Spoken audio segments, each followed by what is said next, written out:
Now, one might think that saving an ancient temple from a gigantic red demon ape and being swallowed by an enormous fire-breathing worm would be enough to make you think that, maybe these people are the real deal. Maybe they're cool. Huh. But no, not for the Shawanti tribe. What a bunch of hard asses. Huh. Or sick jokers, right? Huh. I mean, can you imagine? Heka, Lenny, and Fumbus literally carved their way out of a giant worm's gullet. Yes, what more do these people want? Turns out, one more trial. Yeah, come on, people. We have legitimate heroes here.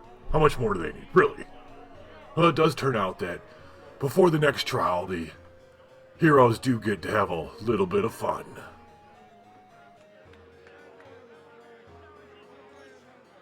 Hello, Dungeon fans. It's Saturday night. Tales from the Dungeon. I'm Kevin from Level 9. Tonight we are playing Pathfinder Adventure Card Game, which means we're rejoining Lenny, Hakon, and Fumbus in their struggles to impress a collection of Shawanti barbarian tribes. Why are they out there?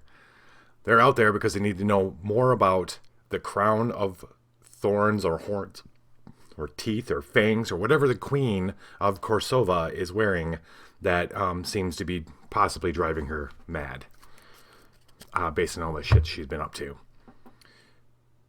Tonight is going to be a battle royale. Straight up. The everything's set up where it's basically it's one monster, one creature after another we gotta fight. It's not one of the trials, though. So, last episode, we saw our heroes being swallowed by a giant fire-breathing worm and then carving their way out of it. As they're standing there and dripping drippings and goos.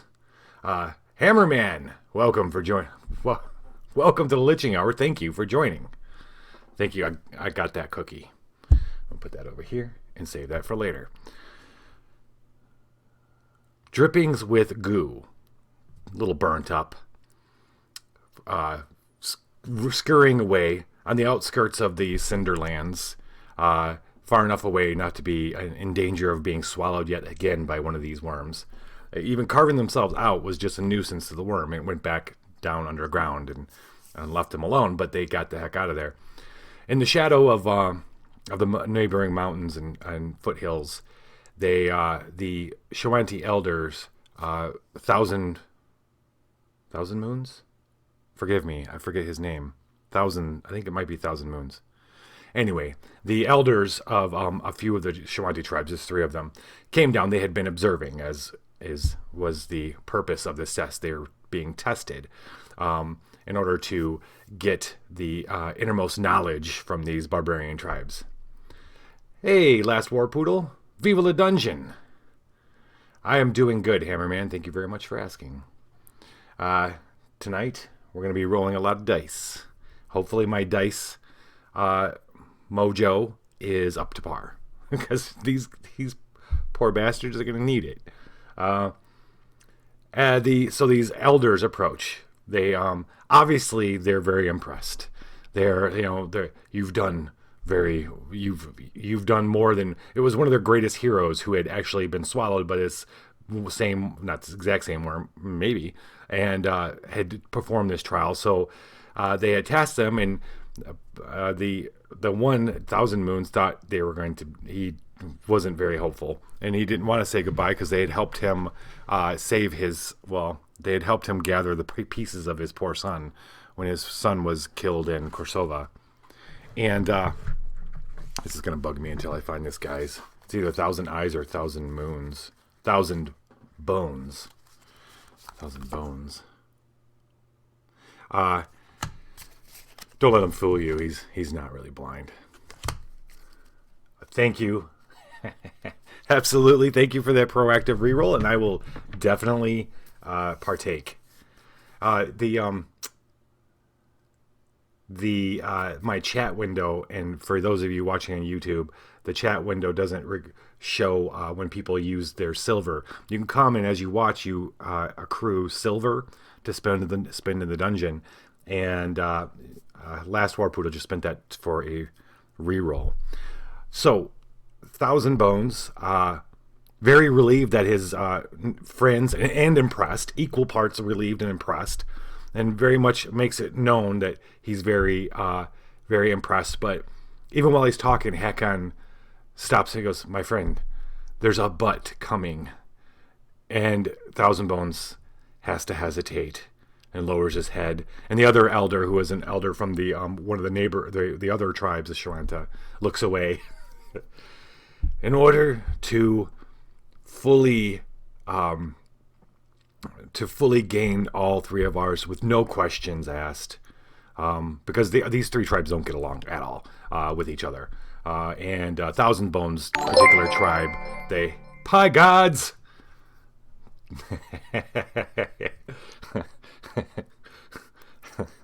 Pie gods challenges Santa.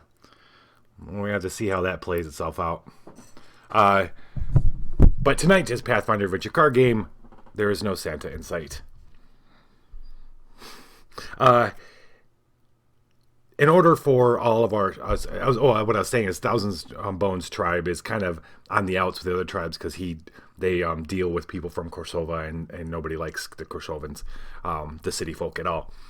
So there's an uphill battle, and in order for everyone to be on board, our heroes are going to have to perform or deal with one more trial, if you will.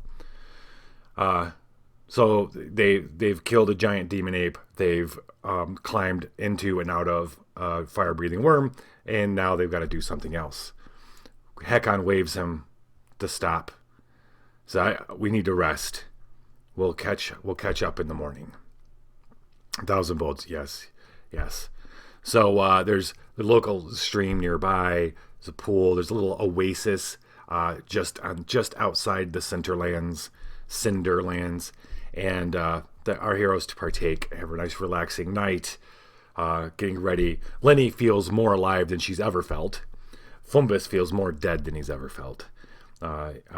Lenny starts noticing a certain smell coming from Fumbus, and she asks him about it, but he doesn't want to talk, and he goes off to another end of the lake or the stream, or some small pond, whatever the fuck, and to kind of stay away for a bit. And so she thinks he's just being modest, or maybe it was some alchemist problem, but Fumbus is rotting on the inside out, and he's feeling very bad, and Lenny's starting to notice. Lenny's just happy to be out of the city still, even if it meant crawling inside a giant worm, which is incredibly fascinating for this little druid. So, our heroes take a nice, well-deserved rest, and in the morning they will deal with whatever the new trial is. Hakon wakes up to Lenny furiously waking him up. Wake up. Oh, yes, yeah. Wait, is it already started? What? He gets up. Oh, hey, Pie Gods, thanks for subscribing, buddy. I just noticed that was a subscription. I thought you were just... Thank you so much. Absolutely, man. You made me lose my train of thought. No. Look. And she points. And Hakon gets up and blurry-eyed, and he's looking out, and he sees figures, lots of figures, and moving across the Cinderlands. I keep saying that. Wait, what's the other one? Yeah. Moving across the Cinderlands is a small army, it feels like, approaching. And in the lead is a man on a horse with a cowpoke looking, not like cowboy hat, but like almost like a farmer's hat, straight gray hair. As he gets closer, he's a good quarter of a mile in front of this large group, and he comes up on his horse, and he looks over, and Thousand Bones, Hakon looks over, and Thousand Bones is there, another man. They're both moving back a bit, and it seems that everything that Hakon, Lenny, and Fumbus have been dealing with at Kursova has now come back to find them. This man, his name being, what is his name? Or is he just a Cinderlander? He seems to have a generic name, but for purpose of the story, he's a leader of a small army of assassins that have come to take care of, for once and for all, Hakon, Lenny, and Fumbus.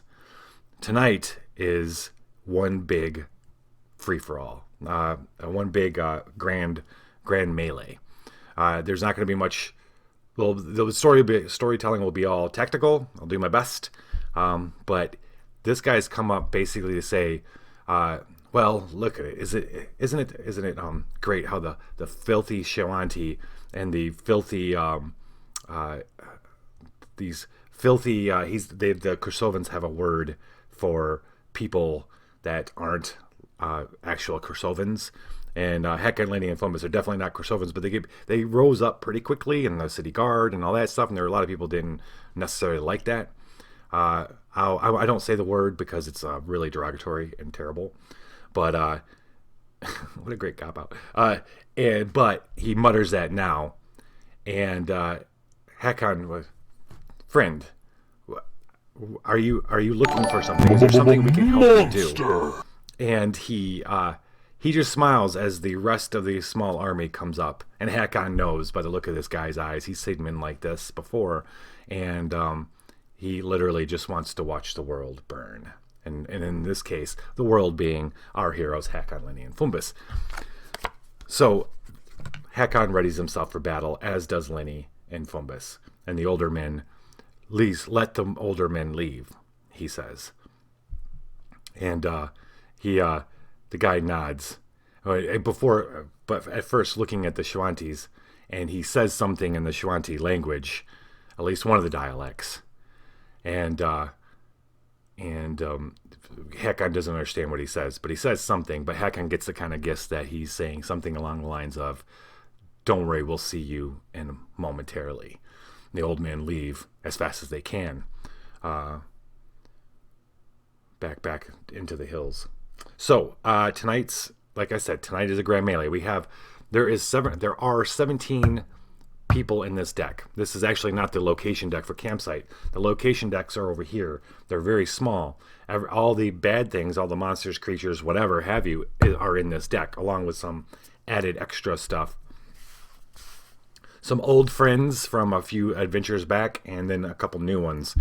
And basically, what we need to do is thank you for the subscription, Last War Poodle. Thank you very much. Thank you. I'm going to start asking in the Discord. I don't know if you, Last War Poodle, I don't know if you're in the Discord, or you, Pie Gods. You guys should join my Discord. Because I'm going to start doing a roll call for people who want to play. The Lich really wants to do some one-shots. I'd love for you guys to join me. One-shots being like on a Friday, you maybe just be audio with me, with the Lich in full makeup, and running you through 5th edition, or I might post up it's going to be a job board situation where he's going to put up jobs that he's looking for people to do, and you can sign on. Heroic Logic. Thank you for joining me, sir.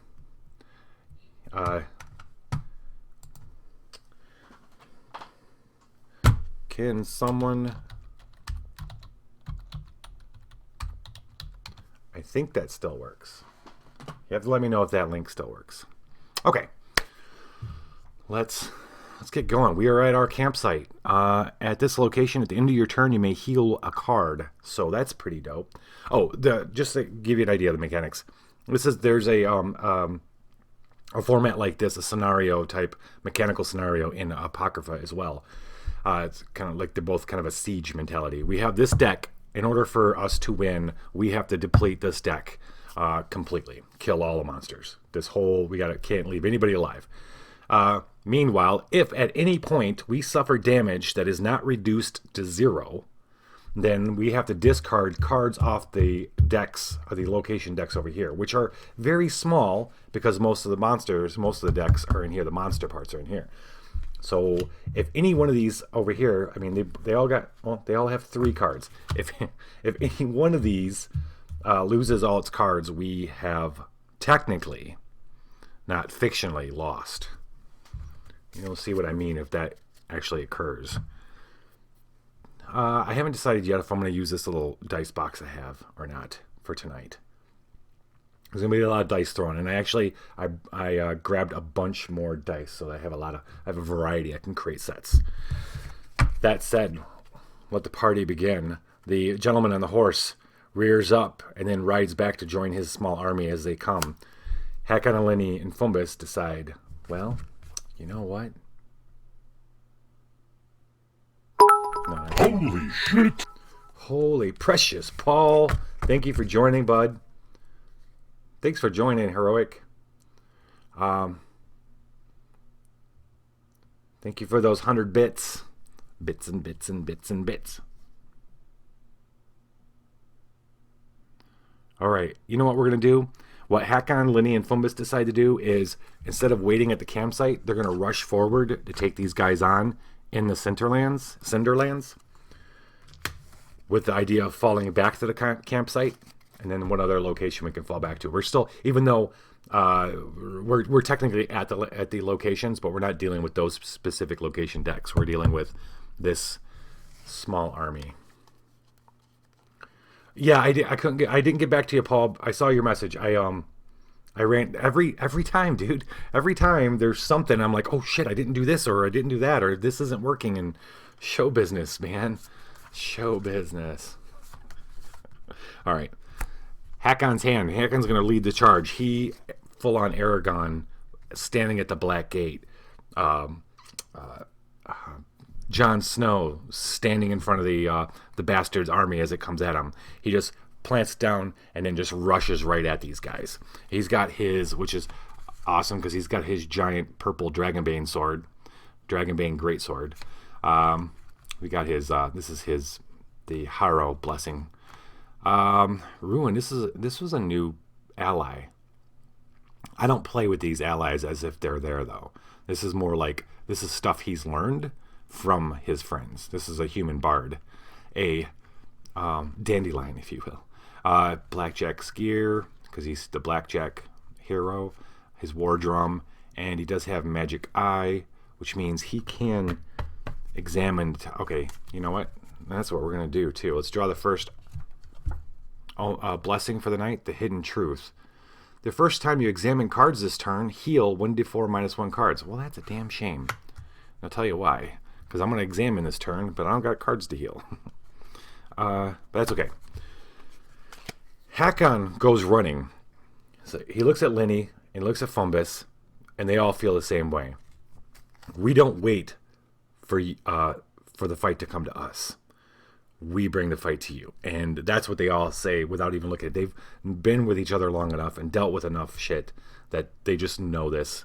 And he just starts running, and they're right after him. As he's running, he whispers the words of power that give him kind of an Lenny's running beside in some sort of cat form, and the little ghostly eye comes out from his forehead and kind of goes out and then dissipates. And that's him casting magic eye. It's going to allow him to examine the top 3 cards of his location. 1, 2. Okay, this is great. So let me rearrange this like this. All right, what we're gonna have to deal with first. Who is B? I need that open up next to me. Oh, here you are. Here you are. B. Oh, Ashwing Gargoyles. Great.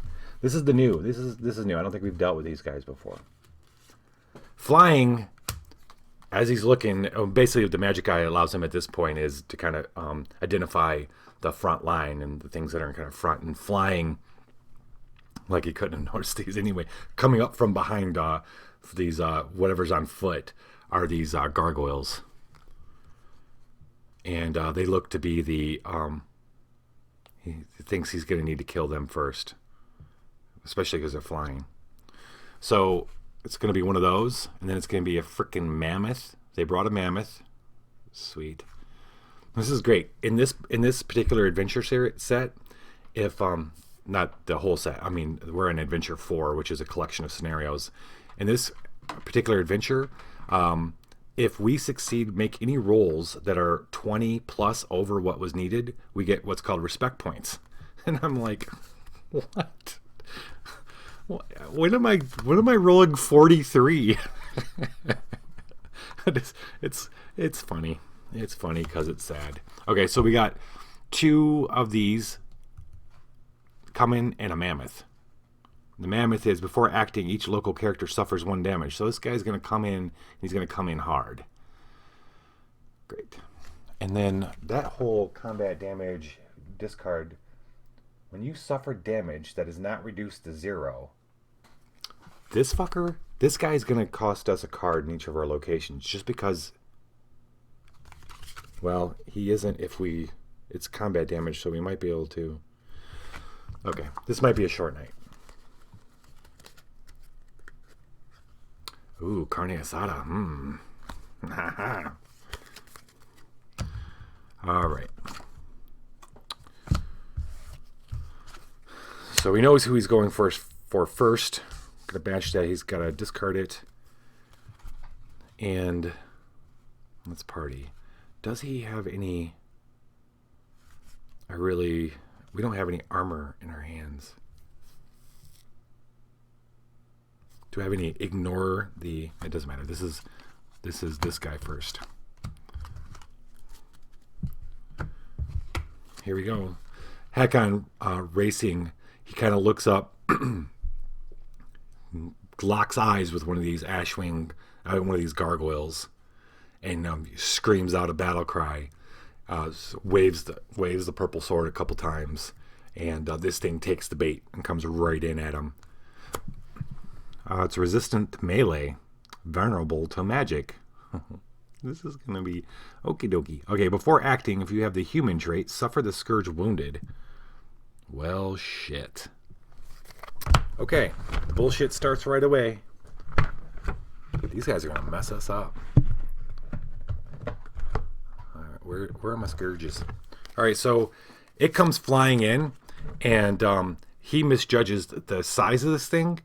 It comes in way faster than he expected, and it's there, and before he can swing his greatsword, and it hits him, just kind of with its body checks him, and he goes flying. Bam! He gets up, and let's see, wounded. At the start of your turn, discard the top card of your deck. When you would heal any number of cards, you may remove the scourge instead. Okay. Dang. The whole magic eye thing happened before this. All right. Well, he gets back up as fast as he can because this thing comes back around, and it's coming right back at him. This is funny. All right. Let's dance. So it's resistant to melee, which means he gets a -4 if he uses the greatsword. But the greatsword is magic. Oh, well, this is cool. It's resistant to melee, but vulnerable to magic. This is magic and melee at the same time. So it's going to be a wash, which is good for him. Very good for Hakon. Dragonbane, for show. Oh, wait, he's putting out his black jack gear, displaying it. He can recharge to move. He gets a couple other things. Nothing that's going to help him in this fight. Okay. So, what are we talking? We're talking strength. We're definitely going to use 10. So, D10. We're going to start there. And then a D12. Let's see, I want to try to create little sets here that look cool. Where are my D12s? Oh, here you go. There we go. Are we getting this? Yes. D12. Okay, his melee is a D10. It's +3. That's +2 is 5. He can discard a card to add his diplomacy, or he can use his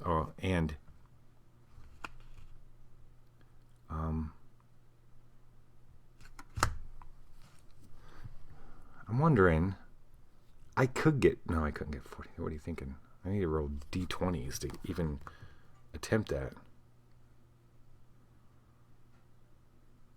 Huh. I need armor.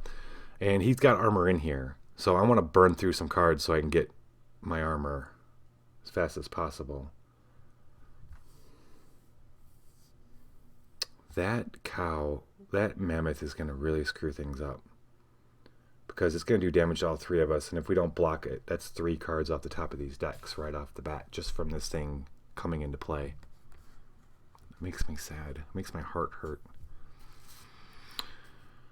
Okay. So what I'm trying to decide is if he's got a lot of weapons, I think he's going to go... This thing's coming racing down. I think he's going to throw the greatsword to skewer this thing in the air.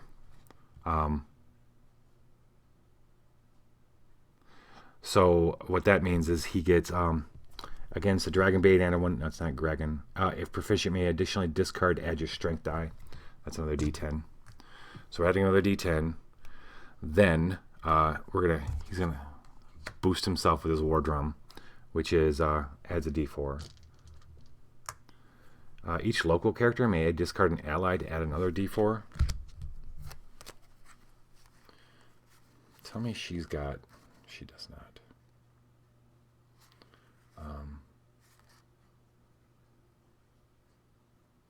Ooh.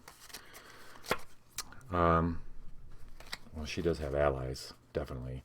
She's going to discard a snake ally in order to add another D4. And okay. And then she's also going to bless him. The reason I'm blessing with this is because the big sky. This is her hero. This is her fighting. It's like Lenny was born for Lenny. Our little gnome druid was born for this. Running across the plains or wasted wasteland under a big sky. Just running into battle. The on a local character's check against a Bane, discard to bless. So he's gonna have another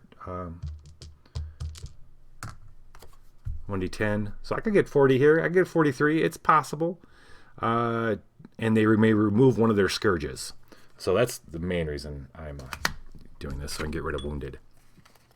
So Lenny, in her Drugami form, running beside, had stopped, had come around to watch Hakon get up to deal with this gargoyle, and she says some quiet words of blessing, and yeah. And so now we've got a ton of dice. What else do I want to do? Does our man 3, 4, 5, 6? Wow, he sure does have a lot of.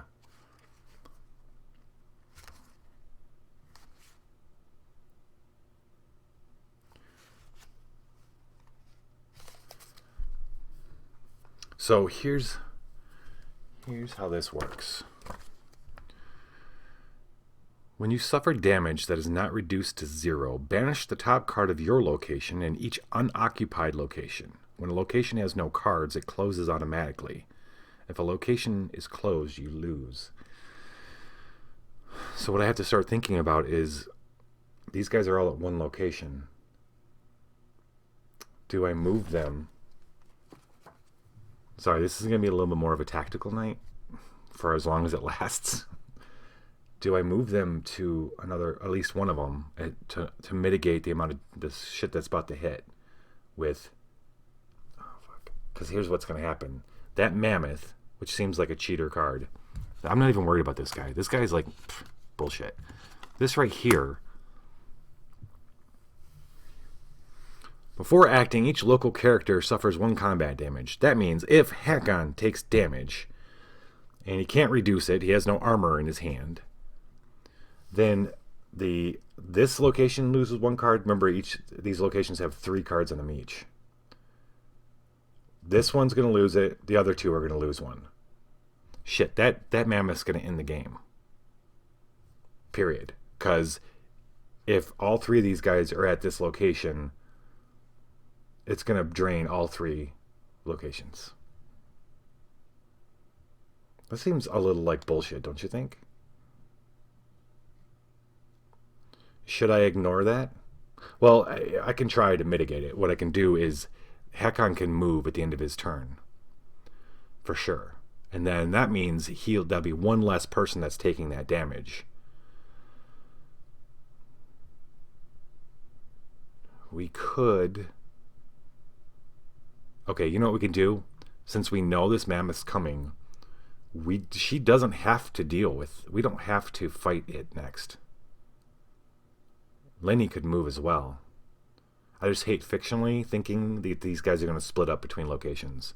So I have to make some kind of decision between fiction and... Or come up with a reason. Alright. Okay, so... I'm so glad we used that spell, dude.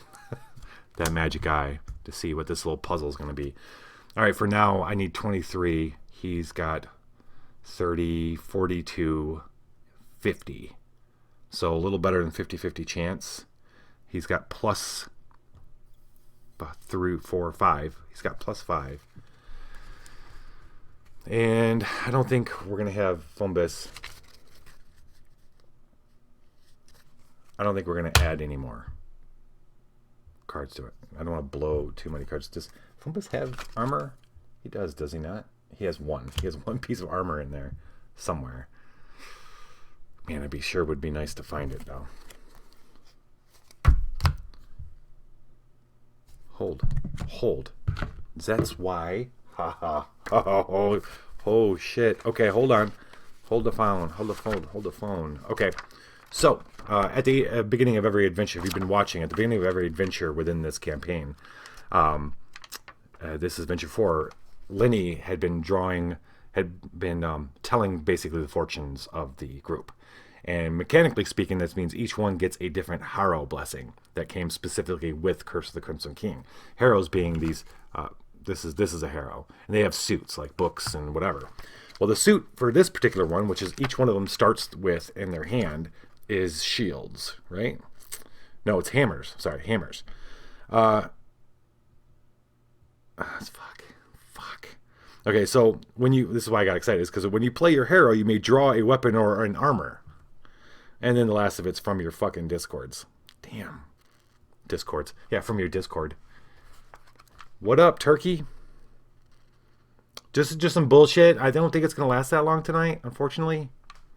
Well, I might be able to scrape by. I always say that kind of stuff. I'm particularly vulgar tonight, in all ways. So you play her and may draw a weapon or armor from your discards. Man, it sure would be nice if I had some armor in my discards right now. Got to remember that. Okay, that's something we'll file away for later. Right now, we're gonna get these guys. Where did I do? Oh, one of these piles has 2. Okay, great. That's great. That's just fantastic. Okay. Let's party down. We're going to go all out, I think.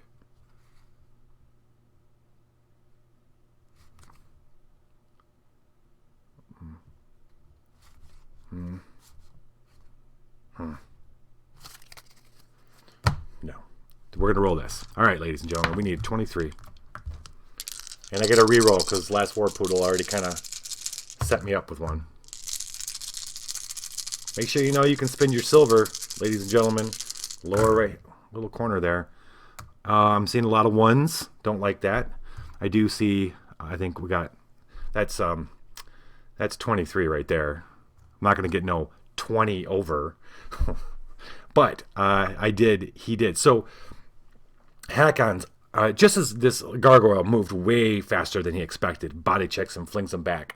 Hakon gets up way faster than maybe the gargoyle even expected. He's up on his feet and he throws the Dragonbane. And he goes, because this thing's in the air and he has no time to mess with this thing. Skewers right in through its breast. And the gargoyle almost, parts of it seem to like burst off in some kind of weird like effect from the magic of the greatsword. And it falls. Hakon thinks, oh, I have to get that. he falls down in front of, or let's say behind. Yeah. Behind them. He turns and looks at Lenny, and then Fombus is running. And he looks at everything that's coming. And he makes a call right then. Do we stand together or do we split them up? He says out to Lenny and to Fombus.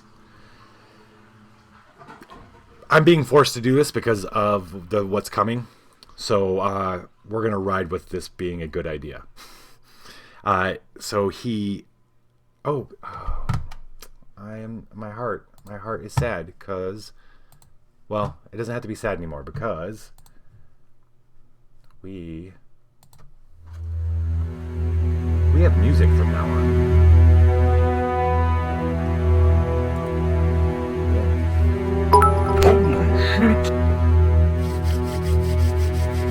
Oh, hey, you're gonna add a die? Add a die to this roll? Do you want me to add a die to this roll?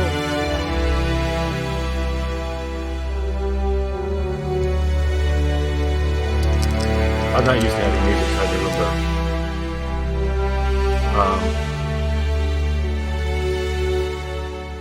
What's that? Okay, good. Thank you, Chris.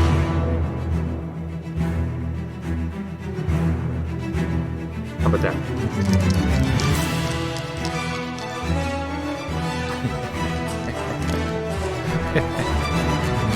All right, about 10% there, Squirrely Ridge. All right, Paul, did you want me to add a die to this roll? Or the next one? Or something? Because there ain't no way I'm going to... The reason why I was talking about 20 over is because in this, there's a mechanic for you gain respect from these Shawanti tribe, this barbarian tribe, if you roll 20 over the required number. So I would have had to roll a 43 here. Thank you. All right. That gargoyle falls.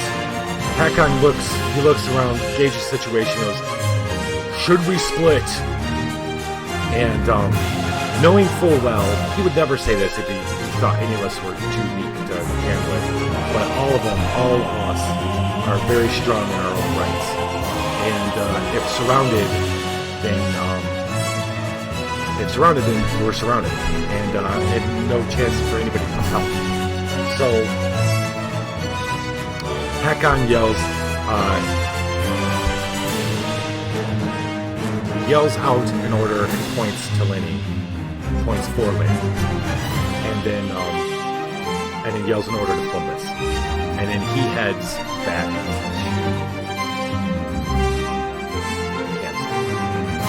He's gonna move.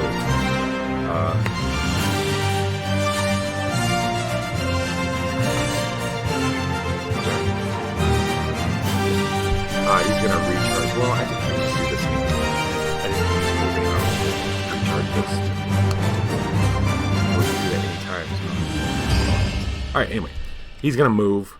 Hakon's gonna move to a different location. And they're gonna draw back up. Let me know if this gets... Might go another 10%.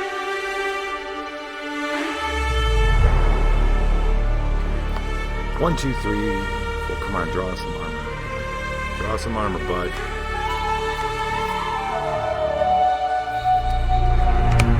Okay.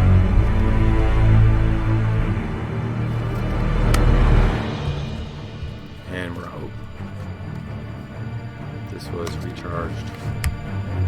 This was discarded.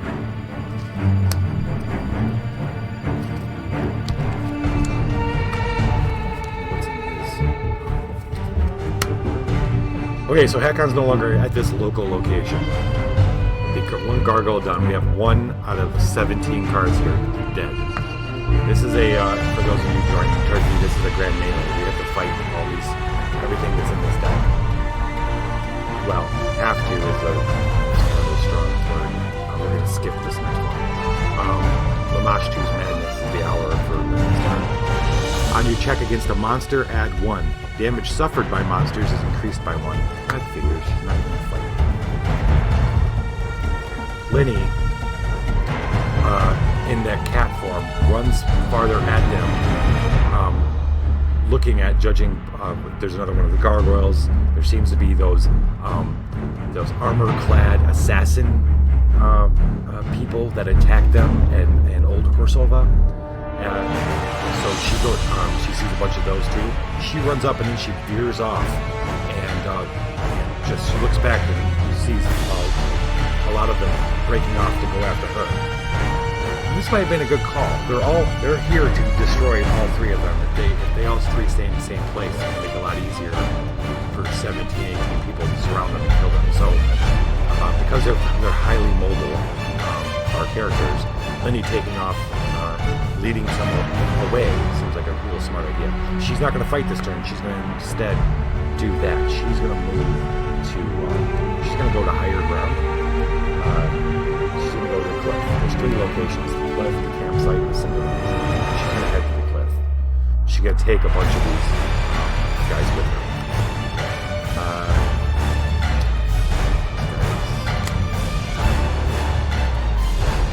So she's going to draw.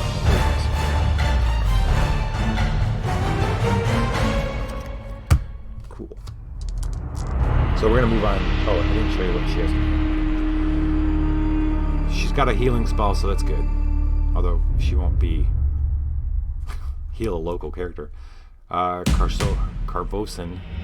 I think he's saying Carvosin. Dragami and Each. These are her animal forms. Fumbus. The hour when you would discard or bury an armor in plate, you may recharge it instead. He's got a ton of blessings, force missile, boots of friendly terrain, ambrosia, and noxious bomb. I think I know exactly what.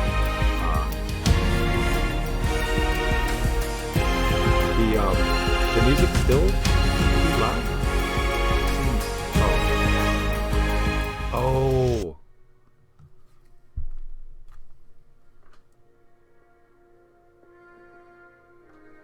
I'm really sorry, guys, because I flip around between so many different sets.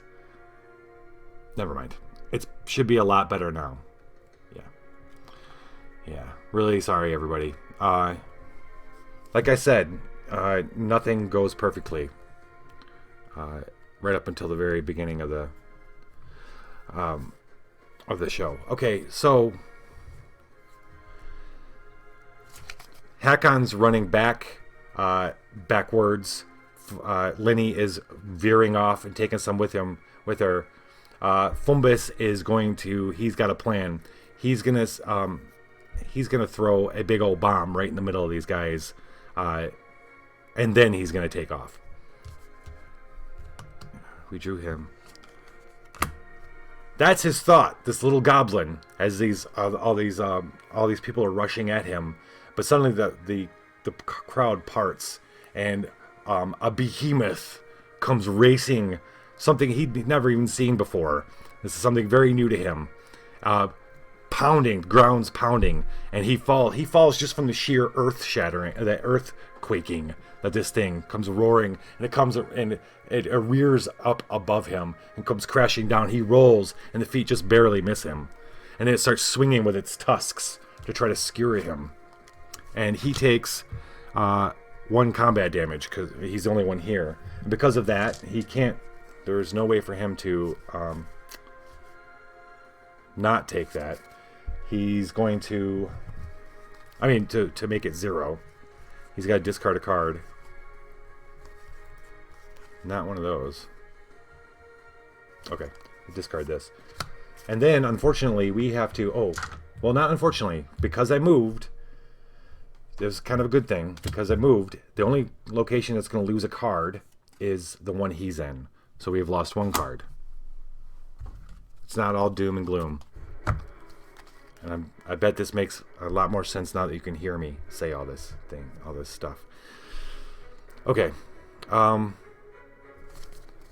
So he can either do combat or survival check. He's not all that good at survival. He's gonna go along with his first plan.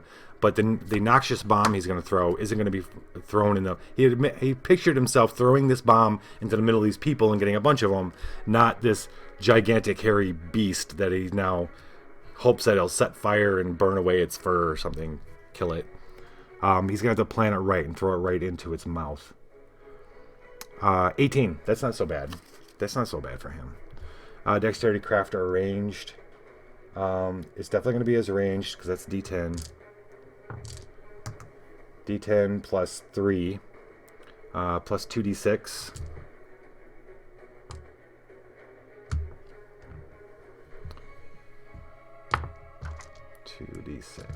Let's do these. Okay, and then... you may ignore it's after... Wait, hold on. Man, I want... Hey, you may ignore it's before acting problem things. No, he doesn't have any of that. Okay, so and then he may recharge an alchemical card, which he will... No, attack spell, right? Yep. To add 1d4. And then because he's adding fire, and to add fire to it, he's going to add another d6. I know I have another fiery red d6 for sure. Oh shoot, that's not d4, that's a d6 now. I leveled him up. That is now d6 from now on. And yes. Okay. So that's where he stands right now. D10. So 26. No, 22. 34. He needs a little bit more. Well, there come the blessings. He's gonna bless it to add another D10. And now we're cooking. Our little goblin standing up to the gigantic mammoth.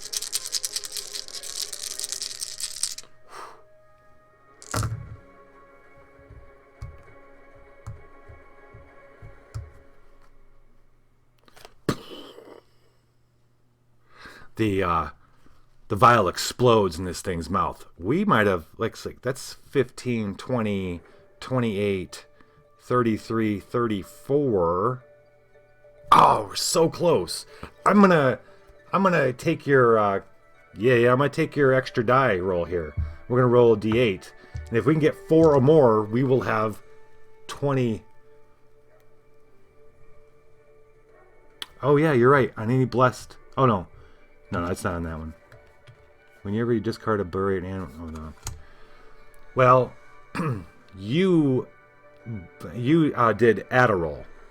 I mean, add a die, right? So I'm going to actually add a die. I'm going to add a d10. It's basically you blessed me.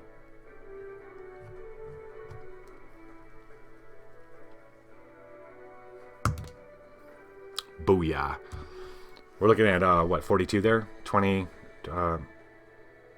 28, 33, 34, 42. That is definitely 20 more. We have earned a point of respect as the vial of acid and fire explodes in this thing's mouth, and it goes and it starts roaring fire and flailing about, and it throws the whole group into disarray long enough for Fumbus to dart as fast as he can in the opposite direction. He's going Hakon went back, Lenny went this way, he's going this way. And so he just starts booking it to, he sees a little outcropping of trees nearby, and he's running for that to give himself a little bit of cover. Screw you, mammoth. Let's see what else. This goes. If proficient makes it, roll his craft. Thank you very much. I got to record that we got some. Respect. RESPCT.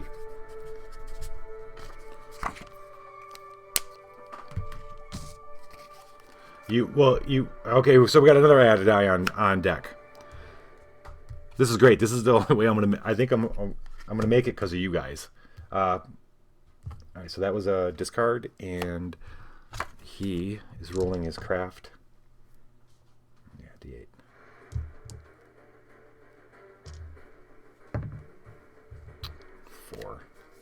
Well, he has plus 5. So, yeah. Okay, recharges that. Good.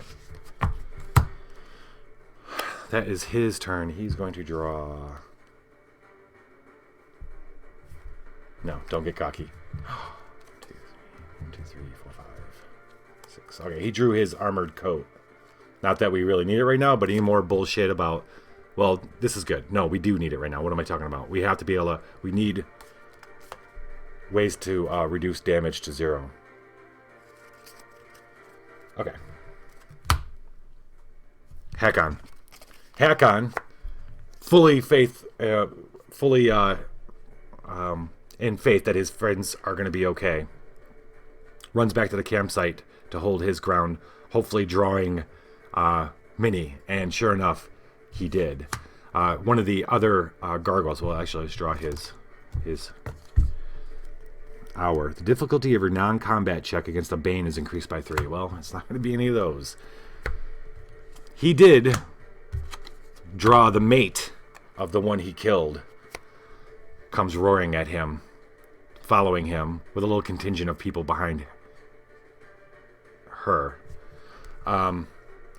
At the beginning of his turn, he has what's called the Blackjack kit, because he is also Blackjack. If you've been following, he's Blackjack, hero of Korsova or Korvosa, however you like to say it. Depends on which part of the city you're from. He at the beginning of the game, he gets to put 3 cards there just randomly, and then he can draw from them, replace them with cards in his hand at any point. He's going to replace this wounding spear axe, which is kind of his least good weapon, least effective weapon, and get his elven curved blade, which is pretty much his favorite next to the dragon blade. And now it's party time. It comes swinging in. This time he's not going to allow it, or he's going to take in effect how fast these things are. So he turns at camp. Let's see. At the check. What's camp? Oh, no, it's synchronized.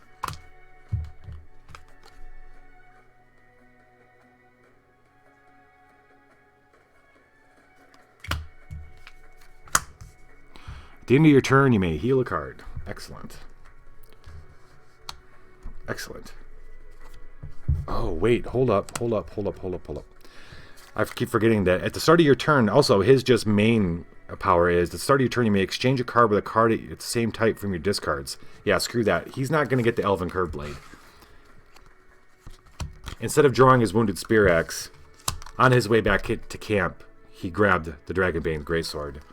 This time, it'll be, she will die by the same blade that killed her mate. That's how I want to go. Oh, it doesn't matter, because before acting, he's still got to suffer. He's still got to be wounded. So no matter how much he prepared himself for her speed, her rage at having lost her mate was too much. So he's now wounded. But guess what? He's at the campsite, so that'll go away at the end of his turn. So bonus. All right, let's party. This and this and against. Yep. That and that, and he's got a blessing. He's heard. Oh, what? He's gonna cast Enhance as he's getting up from being knocked down by this thing's wing buffet. That's what it is. So he readies himself to jump and leap out of the way as it comes, thinking that maybe she will try the same thing, where she'll try to body check him like the other one did. But instead, she rears back up, and so he draws up, and she just starts going with her wings. And he did not count on the strength of the wing buffet, and that doesn't necessarily knock him down, but knocks him back.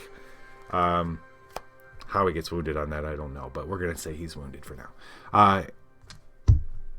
So he says a few words under his breath to enhance his strength. Feels himself, and partly to fight against the effect of the wind. This is going to give him 1 plus the adventure path. Right now it's 4, so he's going to get +5 on this.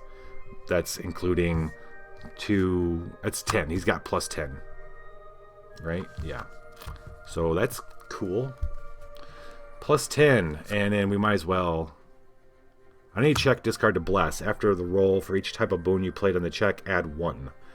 Okay. We're going to bless this sucker. What's this? So he's got plus 10 and, let's see, 32 plus 10. So he needs a 13 because of that plus 10. So I think we're good. I think he's good.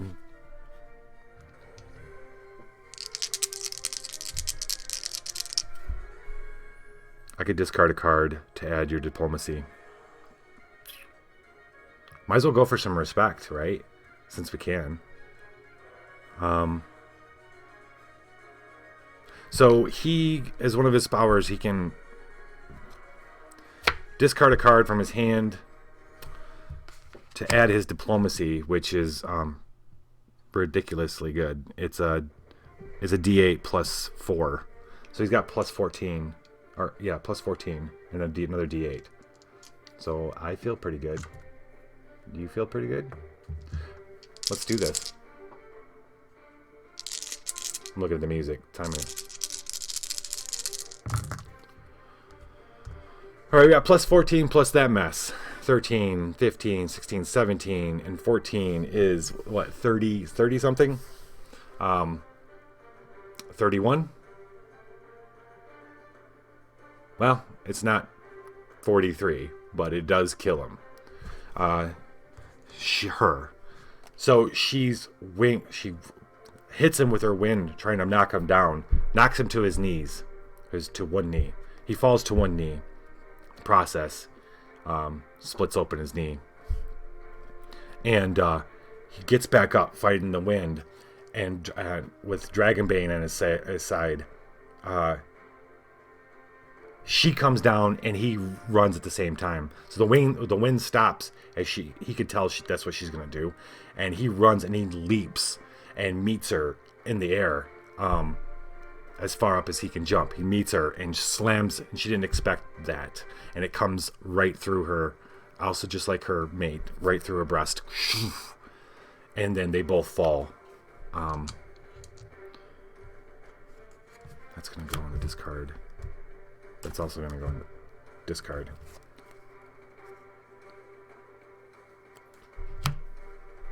What did I say that was?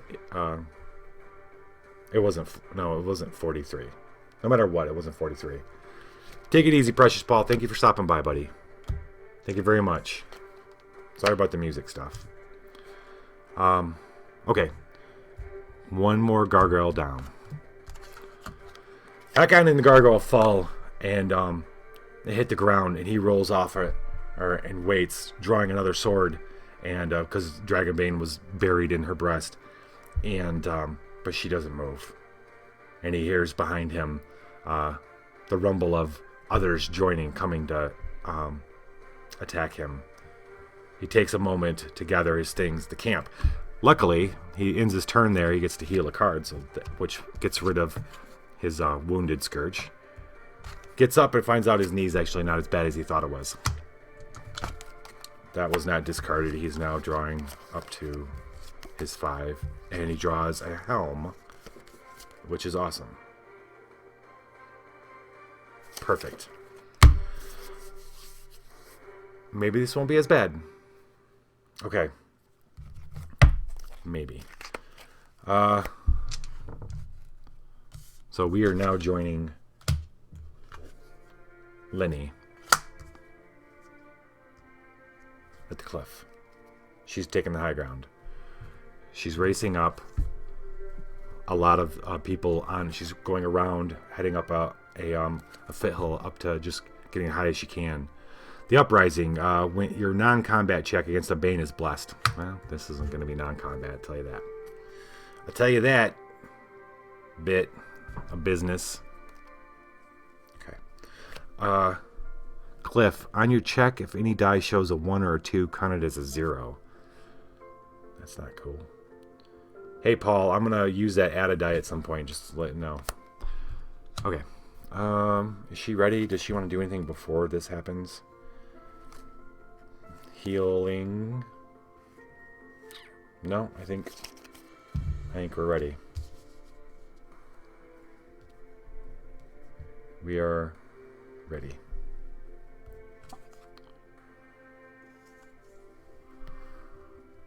Azir, Outsider Elemental Fire Veteran.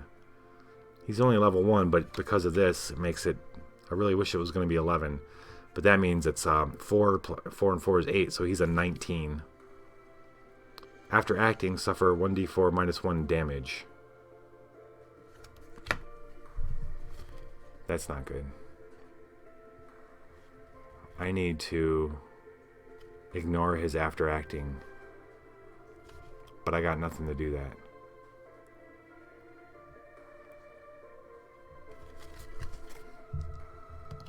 Does anybody?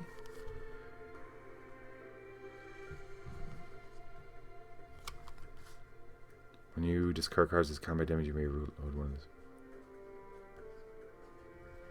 Huh.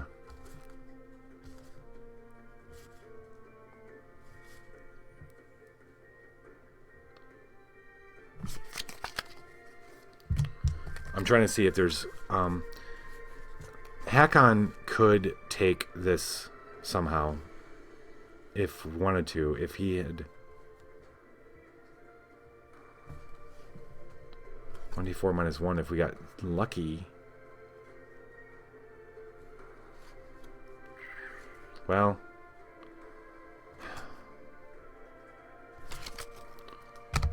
I think we're just going to have to deal with it. We're going to have to deal with it. Man.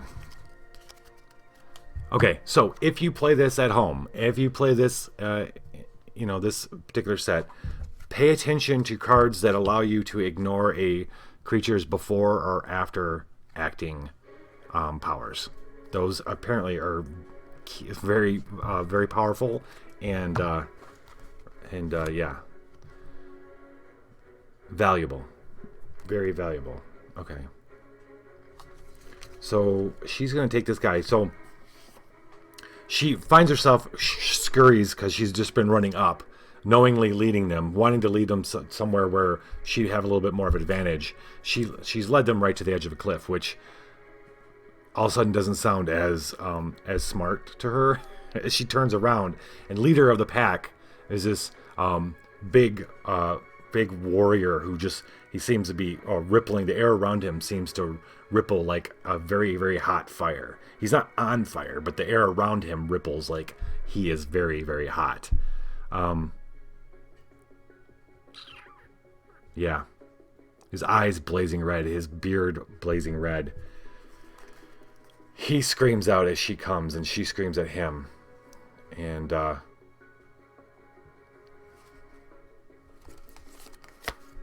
she morphs as he comes right into the house drakes that she had seen in Corvosa. But a larger, bigger version. She meets him head on. So, in order for her to do that... okay, so she's using survival. Plus, that's her survival, is D10. Let's do this. Plus 1d6. And then a local check invokes another d6. And then she's got plus 6. Plus 6. So that's cool. So he's 19, so effectively she needs a 13. She's got 10, 22. Could be better. Time to bless.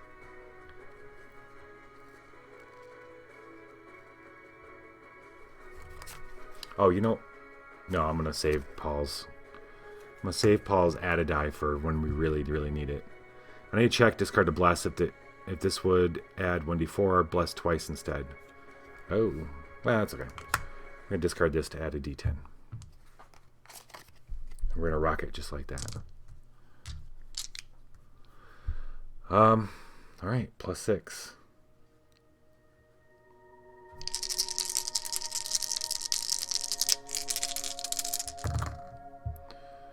10, 14, 15, 16 plus 6 is 22. So this fireman comes running. She's not using fire, no. She's a drake. He comes running, and he might be immune to fire, but he's not immune to claws, talons, and teeth. And she makes short work of him. He's running as she's morphing. And so as he gets up to her, he's not quite sure what he's facing until he's right there. And her jaws are big, and she snaps down on his head and breast. And then her talons have his arms, and she lifts him up. And he's too strong and sinewy and muscular for her to rend him apart. But she can hear the cracks as she does her best job spreading his arms apart. She breaks his breastplate, his breastbone. And then, like a wishbone, she drops him, sands his head, and he spits out his head as the others come running up. And that was a recharge, right? Yep, recharge. Oh, and then after acting, because she took him in her mouth. Roll a 1, roll a 1, roll a 1, 1, 1. We got to roll a 1. We really need to roll a 1 right here. Maybe we're going to reroll. A 3 is not a 1. A 3 is not a 1. So she's going to take 2 damage. She can't reduce it to 0, so we have to discard a card on her location. So we're down to 2, 2, and 3 on our locations. And we've only killed... This is our 4th monster. 13 to go. A little bit of, yeah. We're going to end her turn, though. I didn't notice if any of those were 1s or 2s. I don't think they were. I need to check. Discard to bless. No, wait. You're not. Oh, yeah. 1, 2, 3, 4. Oh, she's got to take 2 damage. She's going to discard these 2. She's going to take 2 damage. And then she's going to cast restorative touch on herself quickly. We're going to, since this one tends to want to roll high, it seems. 3. Okay, I'll take that. 4 cards. 1, 2, 3. So she's going to heal herself 4 cards. And then she's going to draw 5 and pass the turn. 1, 2, 3, 4, 5. Hopefully draw some of her armor. No, not at all. Okay. Her wisdom. I gotta see if she recharges this card. That's a 2. That's a no. That's a discard. Okay. Passing turn over to Fumbus. What are you gonna do, buddy? The hour on your non-attack combat check. Well, that's all that's happening.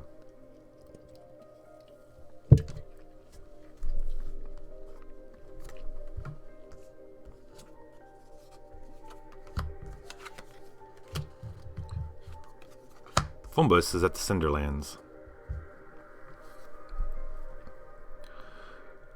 So on your check against a monster or a respect card, if your if your result is less than your party's respect points. No, I'm not going to roll less than 2. Cave Bear. It's like the whole wild is attacking Fumbus.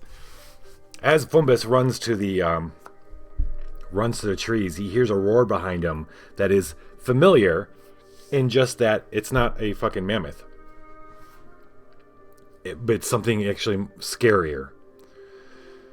And he does allow himself a little look back to see just how big a bear this is. And it's quite the big bear. Who are these people to command such crazy creatures? Before acting, succeeded a combat 6++, or that'd be 10, 14, or survival 3, 7 check, or suffer 1d4 combat damage. Crap. Well, look at that, though. On your non-combat check, add 1. Well, thanks, bud. After acting, if you suffer damage from this monster that was not reduced, suffer the Scourge wounded. Thank you, Last War Poodle.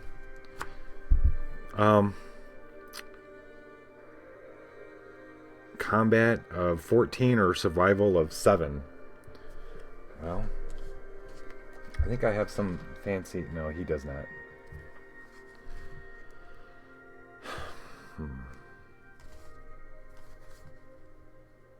Because I really don't have cards to play on this thing. So this thing comes running at him, and he's in this little copse of trees. He thought he was going to be able to hide behind them, but the bear comes ripping through, and the largest tree there comes out from its roots as the bear slams into it and rips it up out, and Fumbus is right behind it. And so right now we got to decide if he gets hurt in the process of this tree getting uprooted right then.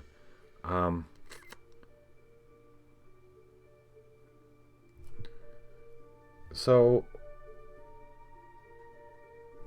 it is a combat check, so that's cool. He can do all his... It triggers all his stuff. Okay.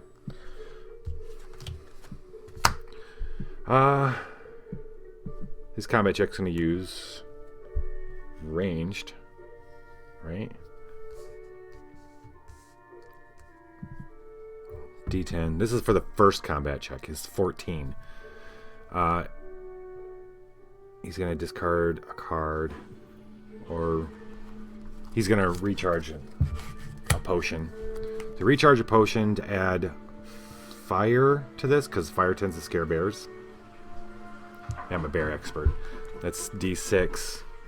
And then because he used the check that invokes D6, he gets to add another D6, or invokes fire as another D6, so that's good. And we're operating at a +3. Okay.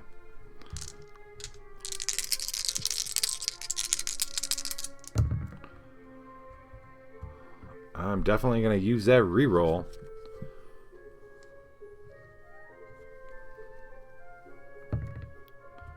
And I got a 1.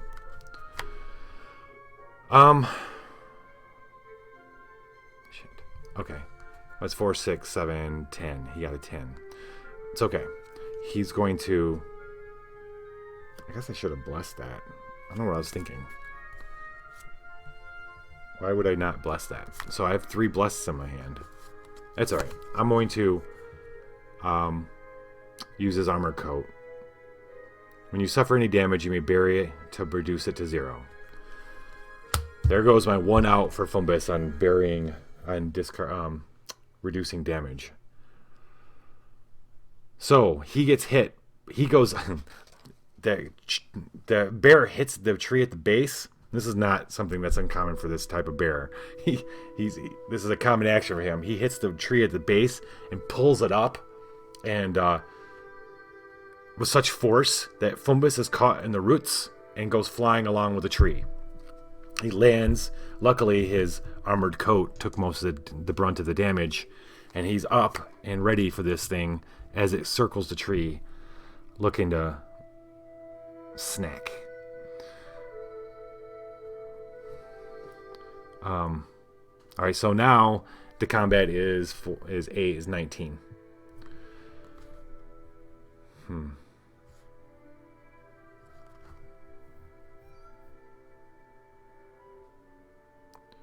We're gonna do that again.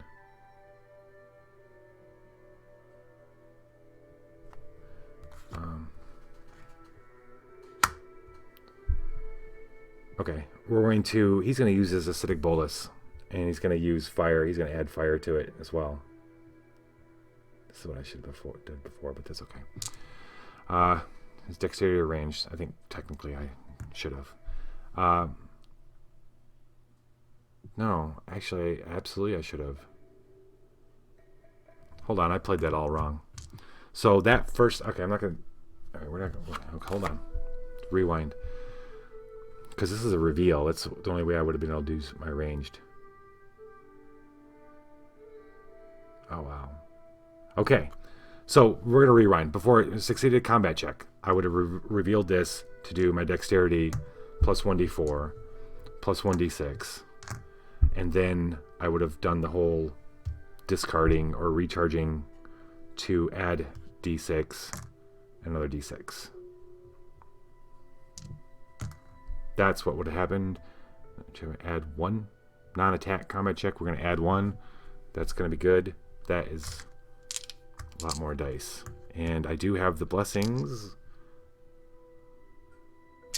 And I will, since I'm going back, I'm going to re-roll. Okay, so that's more than 14. So the tree comes up and takes Flumbus with him, but as it lands, he doesn't sustain any damage from that. So he's bounced back up. I don't know how that helped. Actually, you know what? I have no idea how the acidic bolas helped him in that. But he's getting it out as it happened.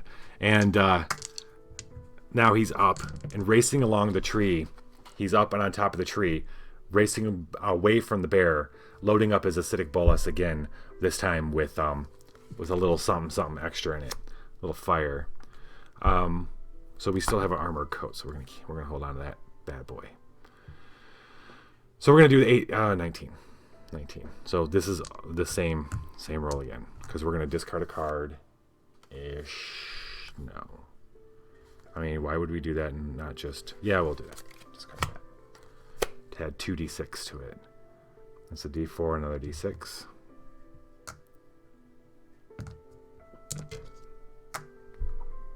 Okay, we need 19. That's 10, 28, and 32. 32. Was there anything else I can add to this bad boy? 32, 19. That's... Oh, wait. Well, we got pluses. We got plus 3. Plus 3 ain't so bad. I guess we could... Fuck it. We're going to bless him. We're going to bless. We're going to bless with the fiend. Alright, so here, on any check, discard a blast. If a character banishes an ally, add 3d6 instead. We're just going to add d10. There we go.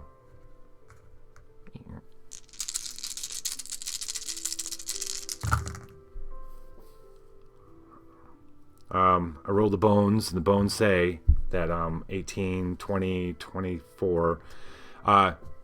He's running down this tree, running at camera. The bear is standing back, rears up from having just rears up as part of ripping the tree up, and it falls, and it's there, and it comes down, and it starts ripping parts of the tree off, coming after him over top of the tree as well. And he turns, and in one motion lets loose the three bits of pitch, flaming acidic pitch that fly over the tree and then land boom, boom, boom in a succession on the cave bear's head, blasting out its eyes. It screams in agony as the acid starts going further in, eating through the eyes, and eventually, in a few moments, into his brain and killing him, his skull caving in under the weight of the acid. Yeah, bye bear. And he suffered no damage from this thing, so peace out.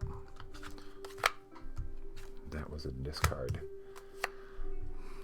Now, he's got a new little power. At the end of your turn, if there are more cards in your discards than in your deck, you may bury a random card from your discards to heal 4. 1d4? No, he does not have that. So, he's cool.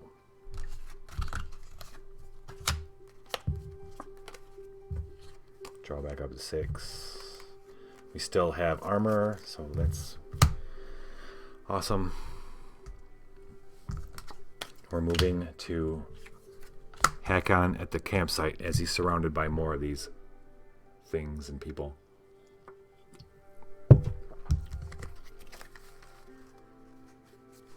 Looking good. Feeling good, Lewis. All right, the unicorn. Your check to acquire is blessed. Well, we're not acquiring a damn thing. I mean, I could. Mechanically speaking, I think, as my second exploration of the turn, I think I could explore one of the locations, but that would be stupid. Who brings a green or a gelatinous cube? Who brings a gelatinous cube to an assassination trip?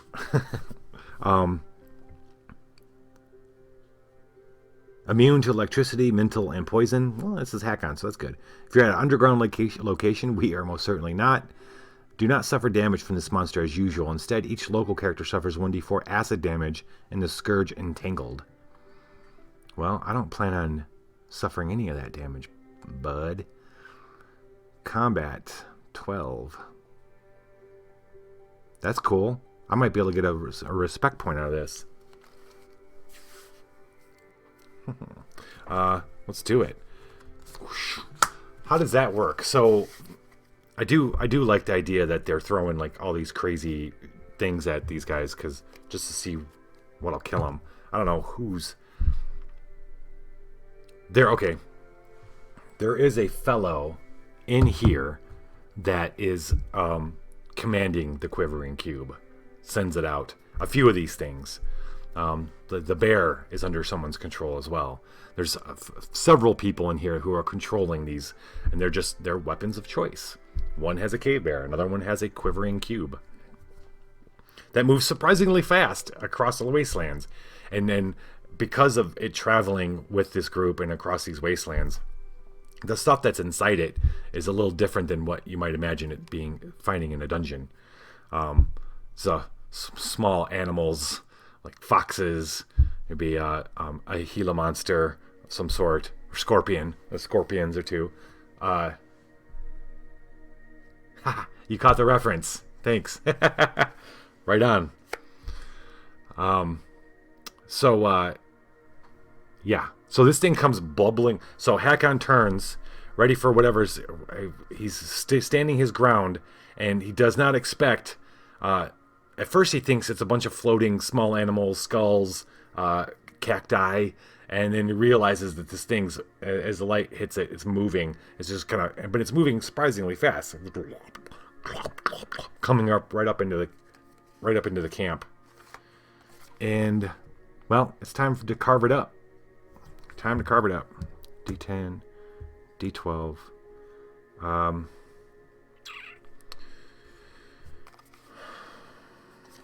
Right?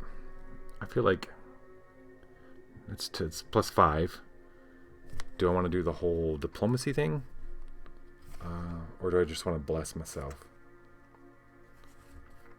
I should take this as an opportunity to get a respect point. I should be able to get 22 out of this roll. It's a great opportunity to do so. So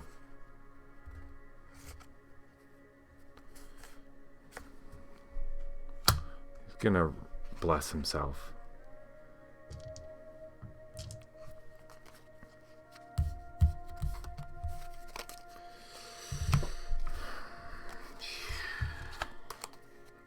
I feel like that might be stupid. You know, just a little bit. Just a little bit. I mean, these guys are different locations. They're not going to be easy. They're not going to be able to. We got a lot to go still.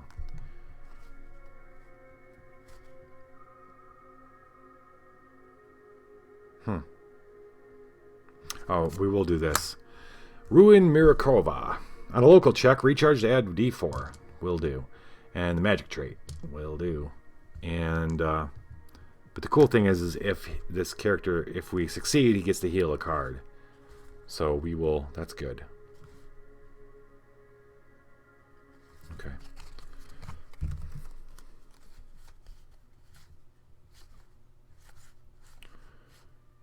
Yeah, she's gotta be local to heal somebody.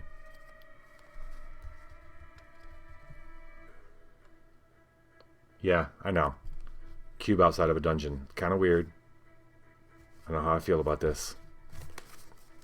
I like it. I like the idea of this thing cruising along a desert landscape or wasteland landscape. Maybe if he cuts this up into little pieces, they'll start a little tribe of them. They'll cut them into little pieces and they'll go off and grow up bigger again and roam the desert. Nomadic quivering cubes, gelatinous cubes of the wastes. We're gonna roll this. Did I bless? I did, and I'm gonna take that off. So we got +5, plus D4.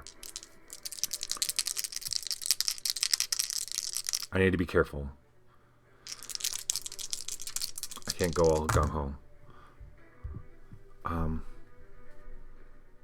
6, 7, 8, 9 plus 5 is 13. So I don't need to re-rolls or anything. He kills it. So this column, then he goes 3 quick. This thing just kind of splits apart. Plop. It lays inert. He's half worried that this will multiply. What he doesn't know is that later on it will come back, and 3 pieces of it will go off to start a tribe of quivering cubes. But that'll be tomorrow.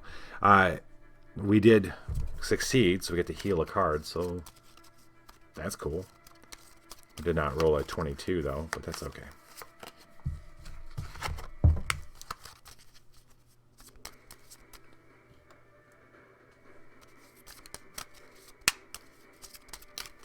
Okay.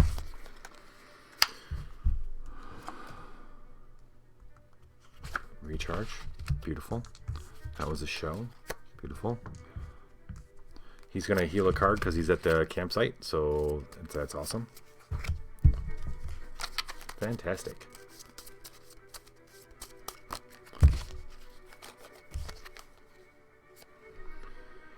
Oh, I'm still getting used to having the chat thing on this in here more prominent. I might rearrange my viewports here because if I look at you guys, I'm actually looking this way. No, I'm looking this way. I'm looking this way to read chat. I'd like it to be in the same direction as like having this over here. So that means I'm gonna need to move over there, and then I need to do something about this bottom bar. First stream problems. D stream problems. Okay. 5. Ooh, 1, 2, 3, 4, 5. Alright, hack on is done. We rejoin Lenny on the cliff. The waxworks. At the start of your turn, discard a blessing or suffer the scourge exhausted. She does not have a blessing. So she is exhausted.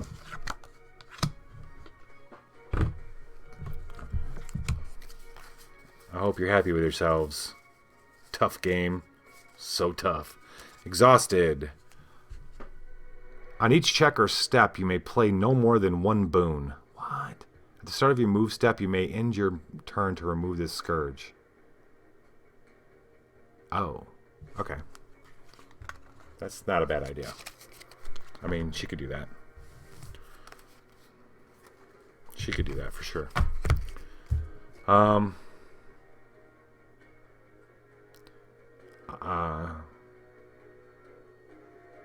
I think that's what she's going to do. So, the warrior, the elemental that came running up was the fastest moving. Because remember, she was running full clip as the panther or the cat form. So this thing was... So she's got a few moments as the rest of the things that we're following come trailing up. And so we're gonna do that. We're gonna, at the start of your move step, we're gonna end her turn. So she doesn't actually draw anything and get rid of this. She's gonna take a breather. We'll pass it over to Fumbus. Fumbus, the bear died, but as the bear's corpse, as it falls, it was so massive. It falls. It reveals the creatures and people that are coming up behind him. Damn it. Damn it. At the start of your turn, summon and encounter an ally. This could be fun. Let's see. Those are items.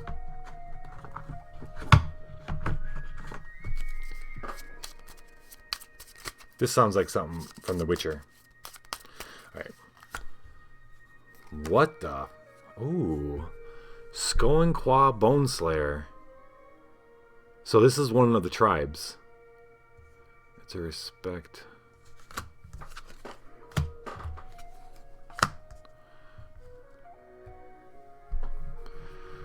Charisma or Diplomacy 11, or summon and defeat the danger. Okay. Well, this is a bunch of fun here. This would be I think a really good ally to have. On the dexterity and survival checks, add 1d6 at the start of your turn. Recharge. Discard to examine the top card of your location, and you may explore this exploration. On all dexterity and survival checks, add 3. Maybe I'll just try the charisma and diplomacy, because I don't really want to fight the danger. The danger will be an additional monster not included in this deck that he'll have to face. I know, right? I do want more Witcher episodes. Fast as possible. I finally got into The Expanse, and I gotta tell you, it's fantastic. Really fantastic. I mean, just finished season 2, and it blew me away. Okay. I don't know if her powers are good enough to have to fight something to get her.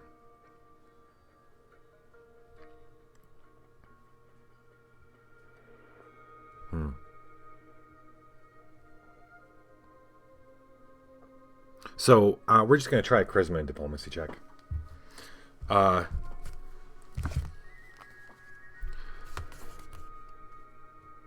This is cool.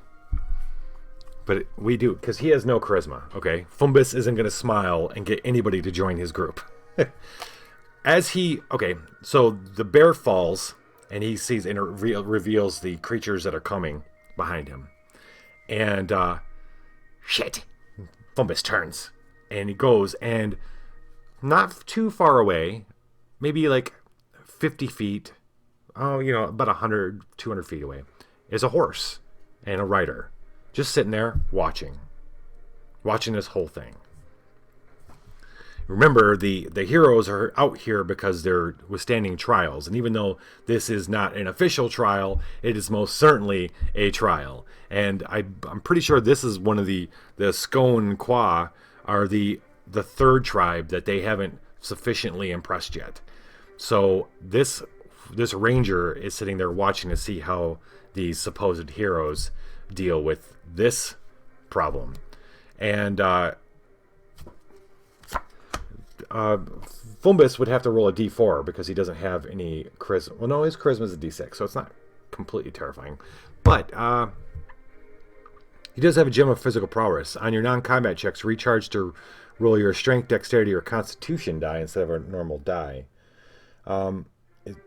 Dexterity is d10, so that's cool, and he's got +2. Okay, so I think... hold on. He's got 1 blessing, and on another character's check, discard to bless. Yeah, I'm really happy. I'm taking it kind of slow. I just finished season 2, starting season 3. I'm so happy that there's 4 seasons or 5. Just happy I've got a few more seasons. Who can bless him? On a local check? Damn. Come on. Someone's got to have a blessing from a man here. Check to defeat a barrier. No. Check to defeat... No. Man. Lenny has some terrible choices. Shit. No one's going to be able to help him. So, I don't care. I don't care if I impress her. But I'm so close to actually being able to. It's kind of a shame. Alright. We're going to roll d10. If he rolls a 9, well, we'll see what happens. 5. 5 does not do it. 5 plus 2 plus 3. No, plus 2 is 7. That does not do it. Okay. He jumps from the ends of the tree. The tree, by the way, I probably didn't say this, but it was a dead wasteland tree, so there weren't any leaves or anything. He jumps from branch to branch, which the Bone Slayer watches this, And maybe somewhere tiny, a little part of her is like, this guy's, he knows what he's doing. He's a pretty nimble fellow. But not enough to get her to go up and help him with what he's about to face, which is, oh, heck yeah. All right, let's try a reroll. You know, if you do 50, you can give me a die. That's super helpful.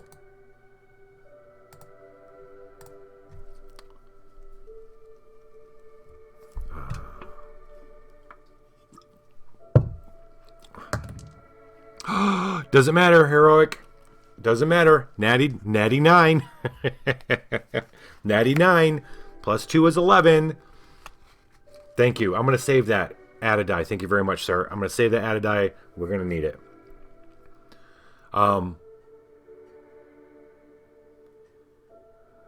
So, he leaps branch to branch, flips, lands like this, and the whole, you know, his arms outstretched. He looks up, he sees her, and I mean, it was a combination of him turning and one smooth motion, turning and doing the bolus, and killing that cave bear, felling the cave bear. This little thing, it's when he lands, and then he's not that much farther from her, and with the big tree behind him, the tree limbs behind him, and the things coming that kind of goes, she goes like, this little guy did all this, and now the tree's on fire, which is cool, right? The acid and the fire burned through the bear's brain, and it lands and then set the tree on fire. So he stands up and he's got the fire behind him, and she's like, So she moseys her horse over to offer her support. We're going to add her to the hand. He's not going to say no. That was a recharge. Beautiful. And we're going to pass the turn. 1, 2, 3, 4, 5, 6. Perfect. Perfect. Hakon's at the camp. Empty throne. On your check, you may banish a boon to re-roll a die. Yay! Absolutely. Finally. Okay, from behind the gelatinous cube slices. As it slices, it reveals one of these bad boys. Now, we haven't seen one of these for a few episodes. In fact, we only saw them in one. When they were in Old Korsova. And Vincarlo's home, massive mansion, they woke up with it in flames, and these guys, him, Vincarlo missing, and these guys attacking them. Assassins sent to do their thing. Here they are again, and now it's an 18, so that's not too bad. Resistant to attack and fire. That just means spell-wise. He's not going to be doing attacking, he's going to be doing melee. Before acting, succeeded a wisdom or perception so it's going to be 8. Or the difficulty to defeat is increased by 1d6. Alright, well, I got an idea about that. We're going to... So he needs a wisdom or perception of 8. Well, his wisdom... No. His wisdom's not so good. He's not so good. We're not gonna worry about adding a die on this guy, though.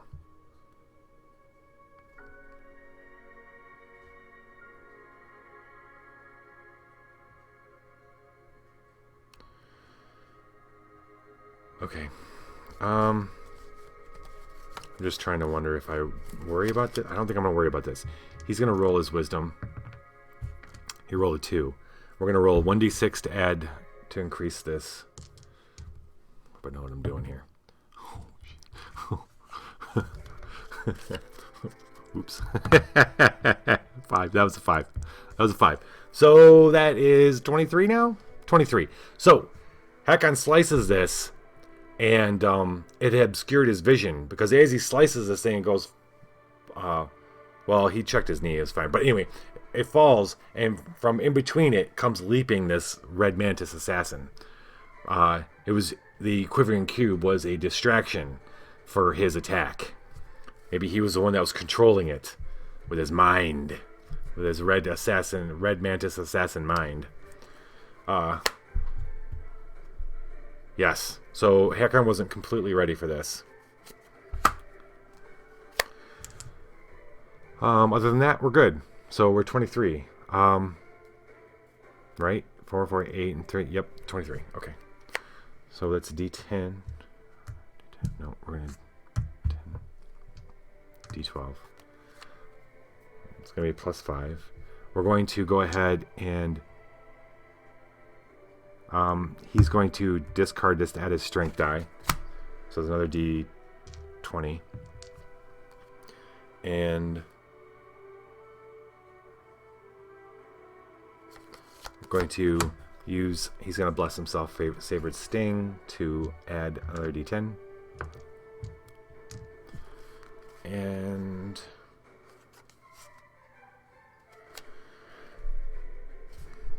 do I want to discard a card to add his diplomacy? Well, let's see what we got. We got 30, 42. We need 23. So we're a little low. We're a little low. Well, oh, okay, my bad. He's plus 5. So let's not mess around. He's going to discard a card to add his diplomacy. It's a D8 plus another 4. So it's plus 9.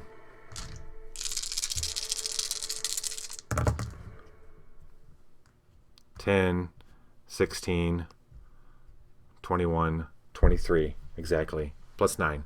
So the red mantis comes flying over through where the quivering cube was, taking Hakon by surprise, granted. But Hakon gets his sword up in time to block the red mantis's strike.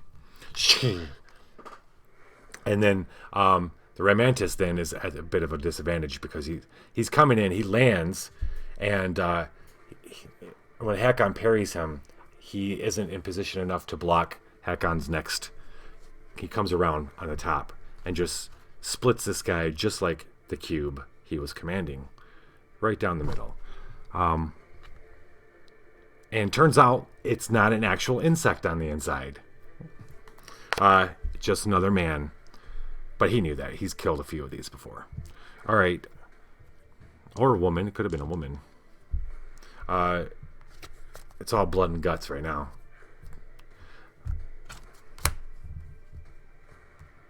Recharge to bless. Don't mind if I do. Don't mind if I do. Oh, wait. Was that a discard? Yeah. That was a bless. Okay. Okay. All right. Our pile is smaller. Maybe this won't be as scary as I thought. Maybe I should shut up. I'll shut up now. So, Hakon draws up. 1,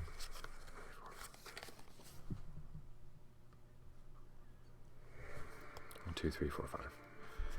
Just checking, make sure I'm not missing things. 1, 2, 3, 4, 5. Ooh. Here's a new weapon that he got last one. Verminbane Warhammer. It's... Oh, but check it out. All right, all right. Against a red mantis or Verminbane, add another 1d12. Sweet. Okay. All right, it's Lenny's turn. The Demon's Lantern. On your check against a barrier, the difficulty is increased by 3. Please, there's only one barrier in this deck. Please don't let it be this one. Actually, I hope it is, because that's all she's got in her hand is cards that let her deal with barriers. She doesn't have anything that lets her look at what the next card is, though, so let's see what's up. Infantry Devil. He's only at 14, though. Immune to fire, poison, resistant to acid, attack, and cold. Oh, basically spellcaster's worst nightmare, but no problem for Lenny. No problem for Lenny. So the next thing, so she takes a moment to say a few words to heal herself, and as the others approach, and she looks up, the first one to come out is this scary-looking fellow. Yeah. Let's see, what's she gonna do? What's she gonna do? This thing is big. It's big. But Lenny has found that the best way to approach big isn't always to go bigger, but maybe go small. Just gonna use Fox. Big hammer. It was a big hammer. Like Hammerman. Where'd Hammerman go?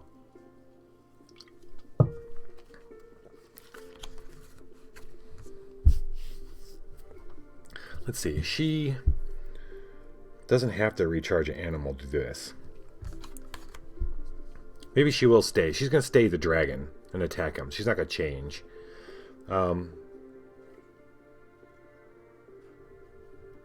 She's going to discard a card. She's going to discard one of these cards that isn't really helpful for her right now. Disable mechanism. She's got 3 barrier-specific spells right now. We're going to discard one of those to fight in dragon form. 1d4. Plus 1d4. No. You. These have been working pretty good. We're going to use these. No. No, I got to get used to the new paradigm. It's d6s. Right. And then it's plus 6. So she needs... Yeah. This guy's pretty easy if you're not a spellcaster. What else can I do? Can I get rid of another card? No. Nothing else she can do to discard cards. Okay. She could heal herself. Alright. Let's do it. She just needs an 8, basically. Oh, I thought that was a 1. It's a 7. Okay, good. Alright. So he comes he's screaming up. He screams the whole time as he comes up.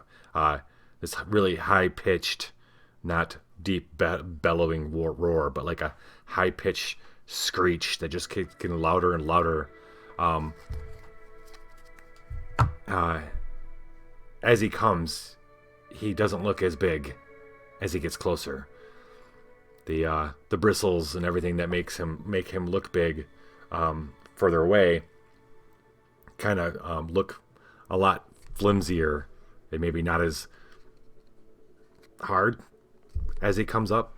And so at first she was a little worried as the dragon about hurting herself on whatever spikes or whatever. She realized that they look more like they're cartilage or something than they are actual bone.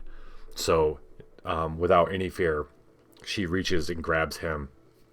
This guy comes apart much easier than the last one did. Before he knows it, his arms are flying off to either side, and his yellow ichor blood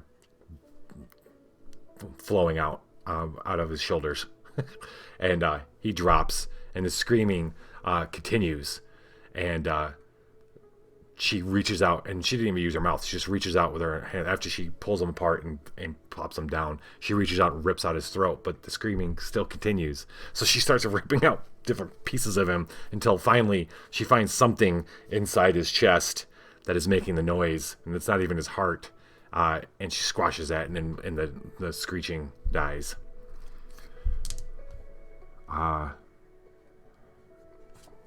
Just like he did. Okay, she's gonna draw back up. Okay. To 5. 1, 2, 3, 4, 5. She's still doesn't have the best hand, but we will deal with it. That was in the Cinderlands. She was on the cliff. And yeah, it's okay.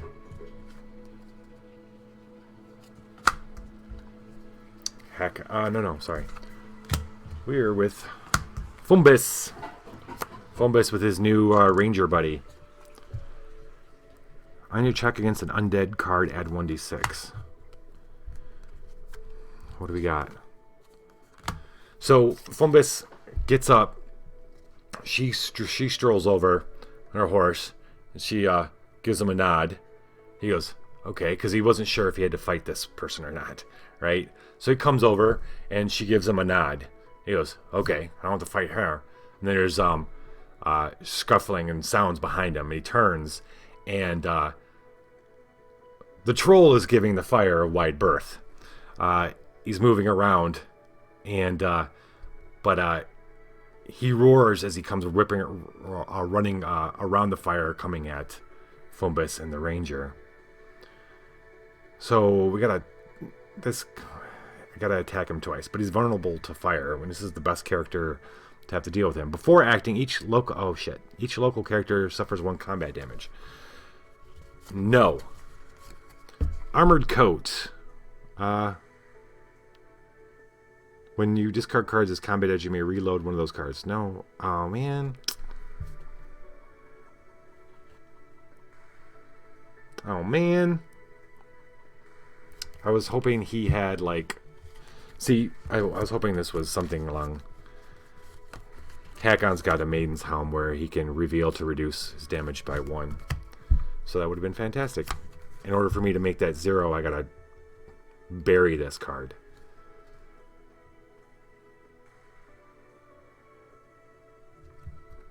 I guess I want to do it. I don't want to lose any more cards from this location, so... This thing comes in hot. So when Fumbus looks up at the ranger, and she gives him a nod, and then she goes like this. And he's like, huh? Okay. And he looks, and just when he looks, this troll comes barreling into them.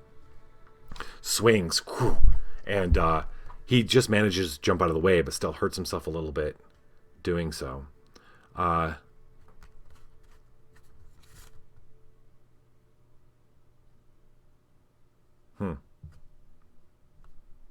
So we're going to display her.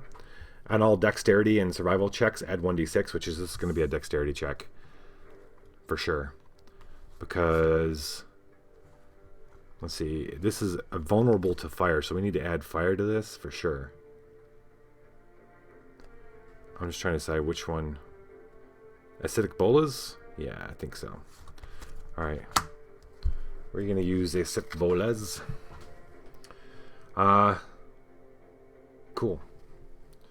So he's already got them, and he's got them loaded with fire as well. He's gonna fire it up, which means this is gonna be working at a -4.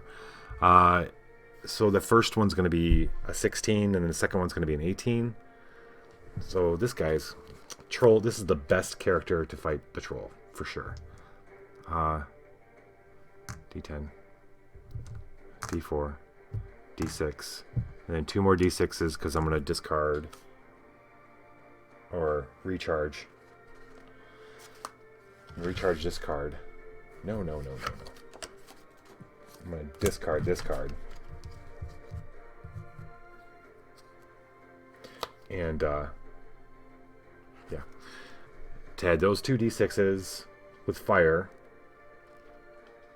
And now he's got, what, +3...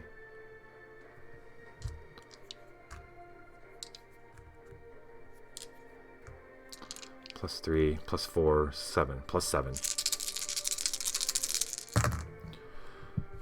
All right. Wow, that's a lot of ones. 6, 7, 8, 9, +7 is 16. So this thing comes in and swipes at him, and he barely has enough time to get up and throw the acidic bolus.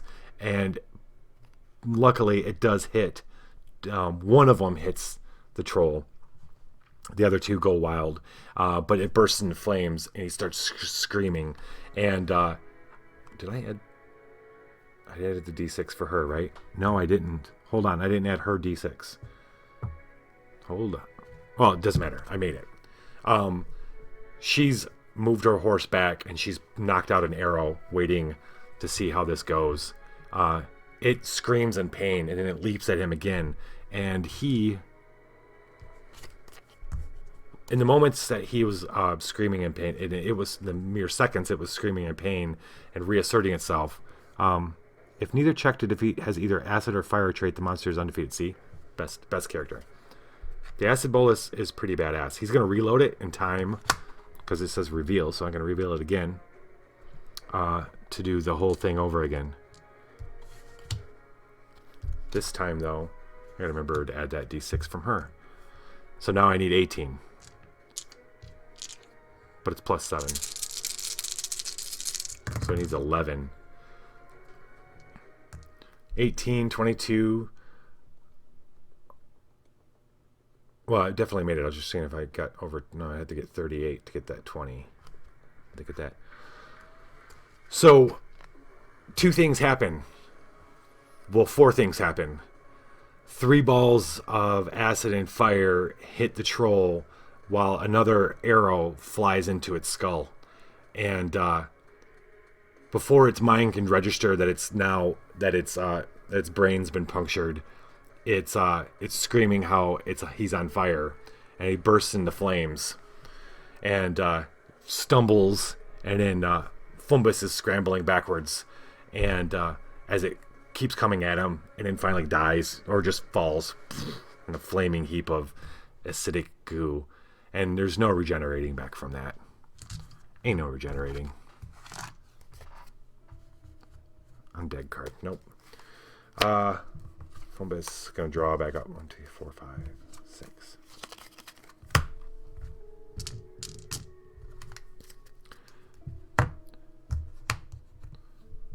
Last War Poodle, you're gonna come to hey, Heroic 2, you guys gonna come to tomorrow night to Drunks and Dragons? It's gonna start early. There's gonna be a 1v1 between 2 characters. And there's a pretty cool Pogli video that I did last night for it tomorrow. You gotta catch it. It's at 6 your time, Heroic. Not sure about your time, Last War Poodle. Pacific Standard Time. That's 1 dead troll. Okay.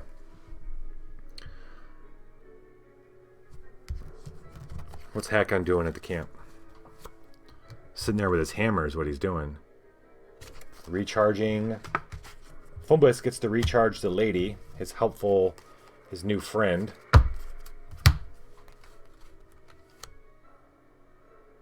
Trolls do not like fire. Your knowledge check is blessed. Well, I wish I was doing a knowledge check. Hakon is facing... Ooh! Look at... Oh my god, it's Christmas. It's Christmas. Because right behind the first Red Mantis assassin is another one. And lucky for them, Hakon has pulled out his Verminbane Warhammer. Oh yeah. Oh wait. Yeah, you did stop by, didn't you, Heroic?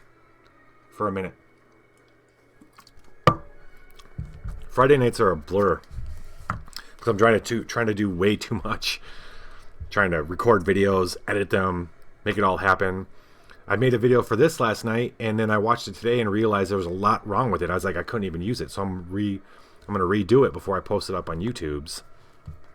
Little secret behind the scenes stuff for you YouTubers. I'm like, I got to make it better. It's terrible.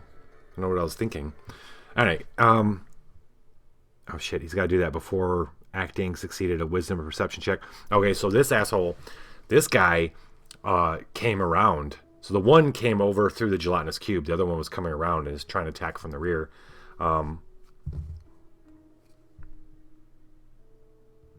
So we're going to need to see... Okay, maybe I try a little harder this time. Maybe not. I only need 8. Yeah, it's not going to happen. We'll roll... yeah. So now we roll a d6, and hopefully it's not that one. This one... This one. Right on. 3. So, 18, 21. Yeah, so Last War Poodle, it's the, you know what it is. Hep was robbed. 21. Okay, so we need a 21. String, D. Okay, let's do it. I should be pretty quick with this by now. I need a D8. Yes, I do. Okay. Add another D12 because it is a... Don't mind if I do. Don't mind if I do.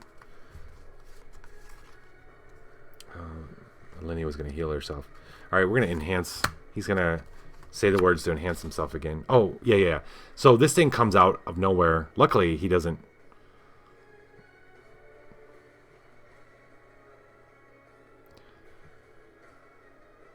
So he had sliced the previous assassin down. A ground hit, though, when the sword hit the ground, it's stuck in its body. And when this other one comes out of nowhere, swords flash. He hears it. He's not going to get hurt. He jumps out of the way, but he had to let go of his sword to do it. So they're circling each other around the campfire, and he looks over and he sees one of the weapons that he hadn't had a chance to grab when all this started, because he'd just gotten woken up. So he's able to dive and roll and get it. But this assassin's on him really fast. So he's at a bit of a disadvantage from both a footing standpoint for having a two-handed weapon. So that's how we're going to kind of work in the before acting. All right, so he's going to say somewhere, he's going to enhance himself. So he's going to get +5. Yeah, +5. So +8 total. 10. +10 total. All right, so that's 21. So, right? Yeah. 21. So he only needs an 11 on those.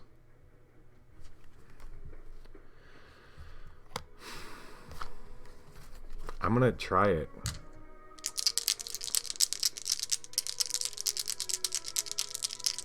Yeah, dire were corgis. 10, 15. 10, 15 plus 10 is 25. There's a flurry of action where a lot of this fight goes on a little bit longer than, much longer than a couple of previous instances. But Hakon's doing a lot of defending against this sword strikes. These Mantis assassins have two scimitars, and but he's doing a lot of defending with the halter, the heft, with the stick part of the warhammer, and the heft is the heft, isn't it? And in the end, and it's coming at him fast, but he's noticing kind of Hakon picks up on a pattern really quickly, and he's able to shift and do something that the assassin wasn't. The assassin thought he was disadvantaged. The disadvantage that he started with didn't last as long as the assassin was assuming as he was attacking. And Hakon was able to shift his weight and move and do something that the assassin didn't expect, which was to move quickly with the hammer and kind of dive and roll and come up behind and crush him from behind, or at least knock him unbalanced. Yeah, that's what he did. He'd come up and knocked him and got him unbalanced, and that gave him enough time and distance to bring the whole thing down and around. Now, I don't know why this thing does extra damage versus assassins, but it works for me. And so that is another dead assassin. All right. Definitely wear poodles. Definitely.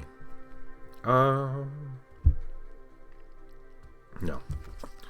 1, 2, 3, 4, 5. Oh, wait, hold on. At the end of his turn, he's going to use this to bury and heal a local character 1d4 plus 1. Ah, yeah, 4.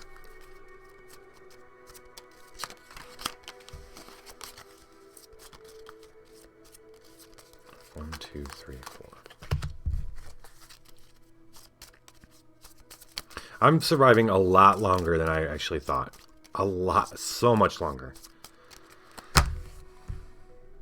That's a berry. Thank you very much.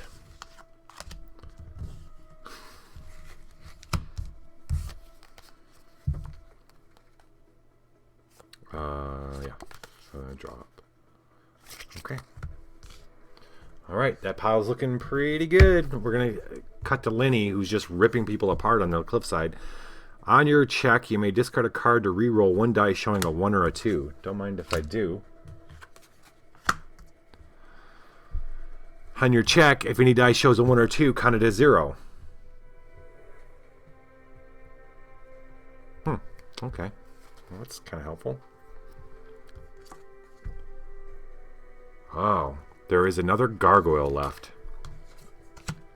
And it's coming for you. It's coming for you, Barbara. From behind. So she's ripped this devil apart, right? And reached in, grabbed it, and stopped whatever the annoying sound was. And that's when she hears... And she turns, and coming up from the cliffside from below is one of the gargoyles.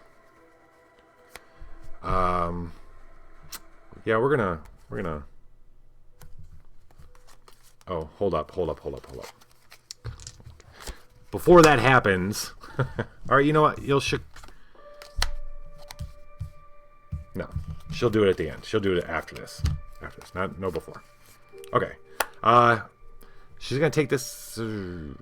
23. Resistant to melee. Vulnerable to magic. She's going to be using survival. So she doesn't have to worry about that. And it's not magic. She's going to go... Totally. Hulk Poodle, for sure. She's going to take him on as their Carvosan House Drake. Larger version of the Carvosan House Drake. So, we're going to... She does not have the human trait, so that's cool. So she doesn't take any damage. She's undeterred by its wing buffet. She's going to go ahead and recharge this card in order to use survival. We know the rigmarole now. It's a D10 plus a D6 plus another D6. Yep. And I don't know, man. That's 23. That's not 23. That's not gonna work. And we need a blessing. What do we got? A local check. No.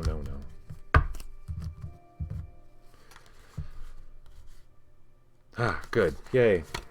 Fumbus has benefaction on another character's check. And it doesn't have to be local, so that's cool. So it's a D10. So now we got 20, 32. Still not the best odds, but better than nothing. What else she got? Oh, what she does get... Oh, I keep forgetting. She does get plus freaking 6. So that's good. That's much better. All right. Okay. Okay.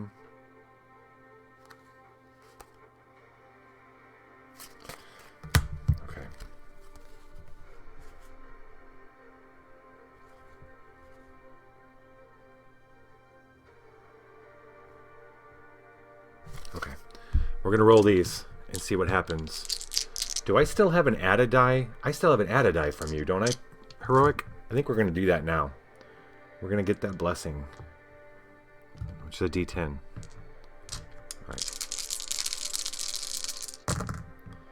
That's a 10, 14, 19, 20, 24 plus 6 is dead. So this thing comes in. It's got wings. She's got wings. She meets it. It's a battle above the cliff. She's not really hampered by the fact that she's on a cliff. That's the one thing. Because she's a dragon. She's basically dragon form right now. So there's swirling and fighting and ripping and roaring. And the gargoyle is just no match for a dragon at all. And before you know it, parts of its wings are flying on the ground, and its wings are flayed, and it's trying to keep afloat, and it's trying just to stay afloat and get away from her, and she's ripping and tearing, and it's just terrible. It's disgusting. It's a terrible thing. If you're a gargoyle fan, you're crying right now. and is dead, and it is most certainly dead. And before you know it, it's falling and hitting rocks and tumbling down and flying and landing at the base of this hill, dead. Well done, Lenny. Well done. Okay. Oh, she's gonna cure now. She's gonna cast freaking cure. Can I get a freaking cure here? 4. Whole. Okay. Okadokie. 1, 2, 3. Didn't I discard something? I didn't. Oh, wait. No, that'd be at the end of my turn. Doesn't matter. Okay. Trying to cheat. Divine check. D10. Cool. Gonna recharge that. Healed back up. She's at full. This is... Maybe they are heroes.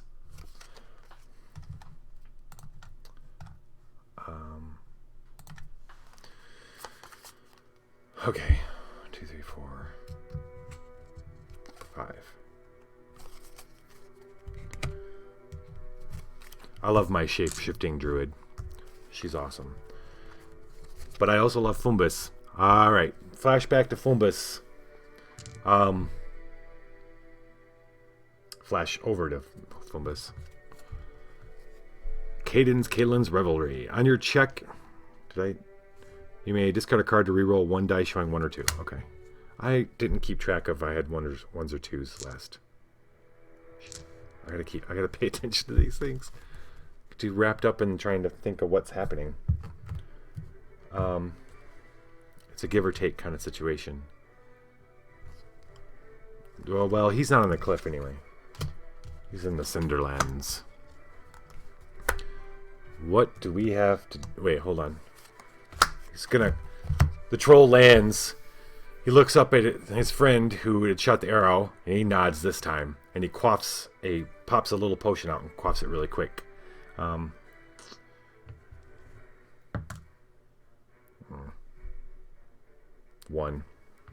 That could have been better. So he heals 2 cards.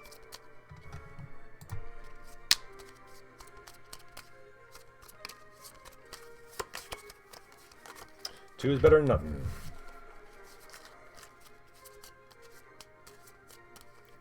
Okay.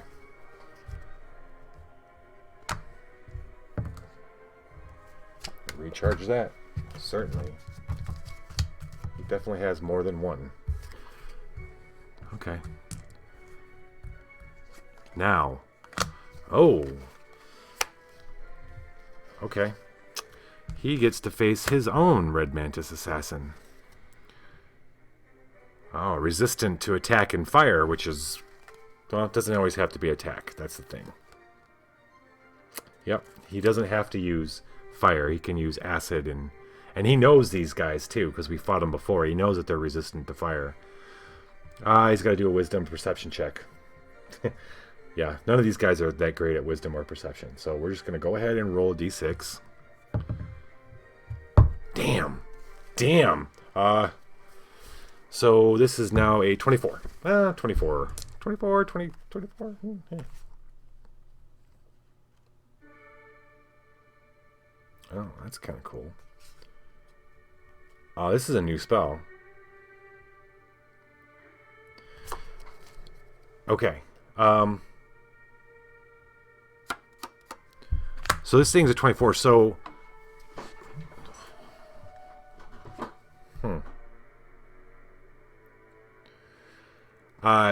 This one looks particularly more skilled than the ones he fought in Old Korsovan. Comes whipping out through the flames.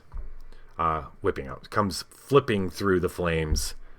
Doesn't seem to care too much. He looks, and the ranger friend has moved her horse back further away. He has no idea if she's going to help or not, but she is sticking around to watch.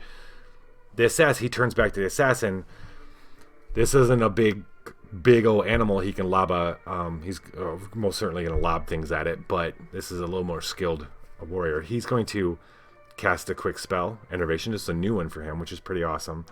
On any combat check, freely banished to decrease the difficulty by 2d4. So, yes, we rolled a 6 to increase difficulty here, but we're going to roll 2d4 to hopefully reduce that back down. By 6. Look at that. He casts a spell. It gives him a bit of an edge. It slows things down a little bit. Not physically. A little bit of both, maybe. A little bit of him, a little bit of... It slows the moment down just a little bit. Doesn't mess with time. It's just... He feels his heart rate go. He gets kind of amped up. To feel more on level, on par with the energy the Red Mantis Assassin's got going on. So... That'll worry about the end of the turn. We're not going to... Yeah. It's acidic bolus time, and he's going to add poison to it. So he's got, because of the innervation, he's able to load up the acidic bolus. He's swirling it as the assassin comes, all flippin' crazy martial arts style coming at him. Yeah, crazy. That's the best I got. That's just description I've got. This is here. That's D4. That's a D6, and we're gonna discard this. Recharge this to add poison in the form of 2d6 to this.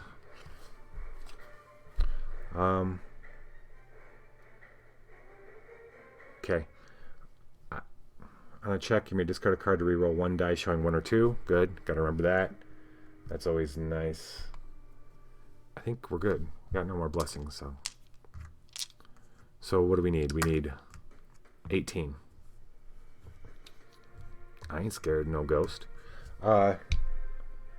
Plus 3.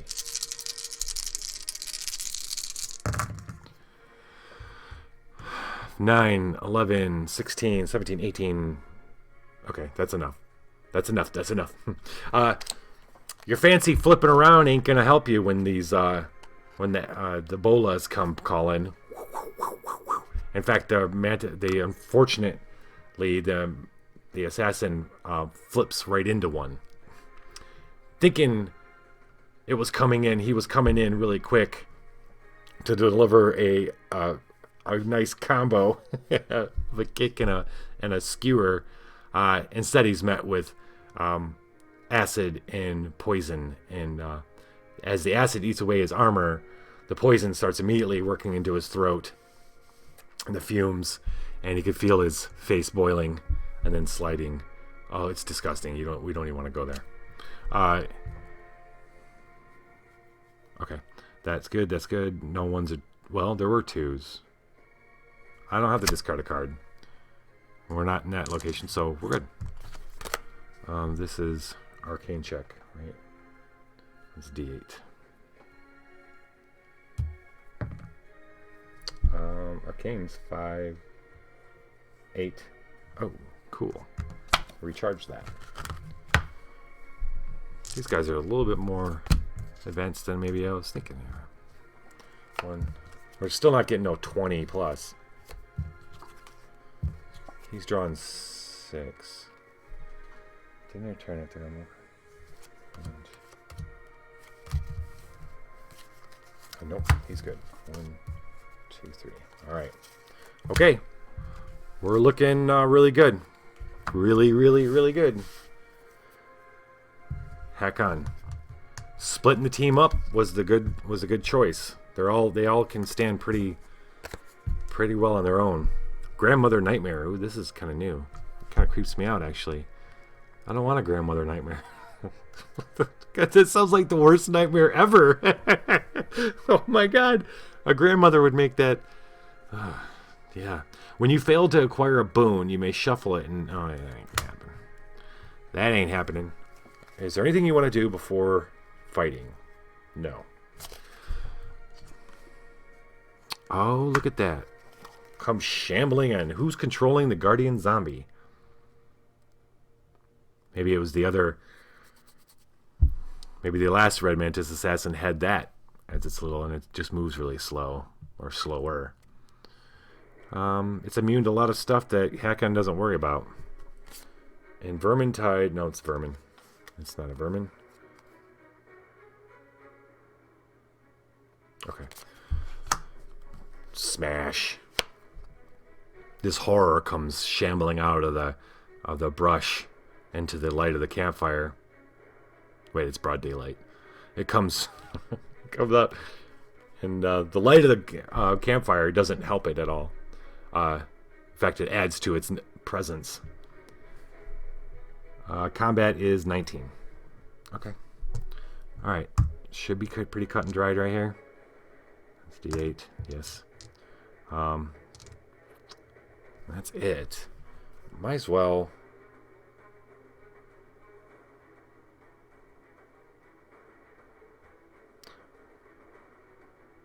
I can. He's gonna throw a couple daggers at it first, really quickly. Slow it down. Maybe slow its legs down. Give him time to just smack it with the hammer. On a local character's combat check, freely recharge to add 1d4 plus 1. That's not a plus 1. Plus 2 plus 3 is 6. Okay, so I got plus 6. I need 12 on 22. So it's still like a little less than 50%. I'm going to go ahead and discard a card to add another D8 to it. And another 4. I got a lot. This is at the campfire, by the way, at the campsite. Wow. 7, 10, 15. So, it comes shambling out, but it's a lot slower than the Red Mantis Assassins. He's able to throw a couple daggers. He reaches in, he just throws one, and it nails it right in the leg, and then suddenly it's shuffling a bit. And as it comes around the fire, he just kind of walks up and smashes it into the ground. That was a reveal. Oh, recharge. Okay. Recharge means to go underneath the deck. Last card of the deck. Thank you for playing. 2, 4, 5.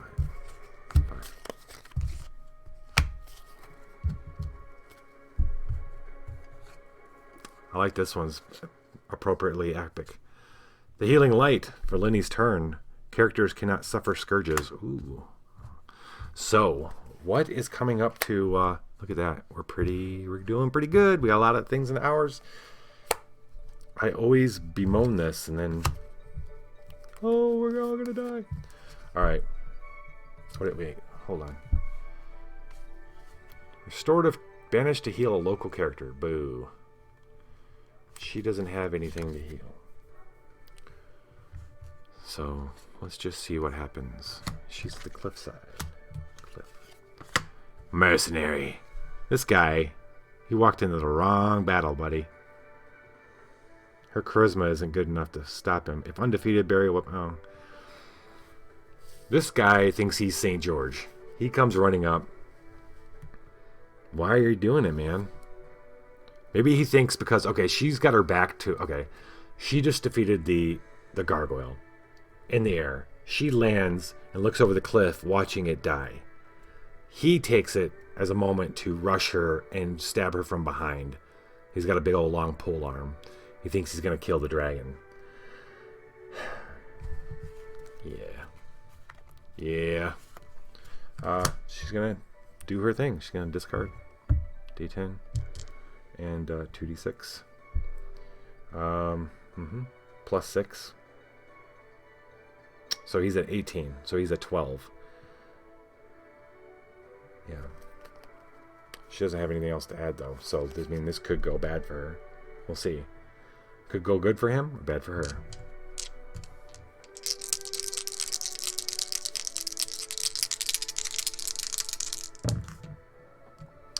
Okay. That's 7, 8, 9 plus...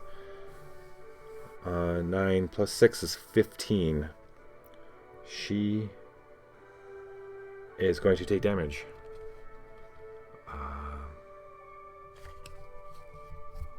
And that means we're going to lose a card, but that's okay. We got cards to lose. We are not doing that bad. We're going to be okay. Wait, did I say it's 15? And it was 18, so she's going to lose 3 cards. Okay.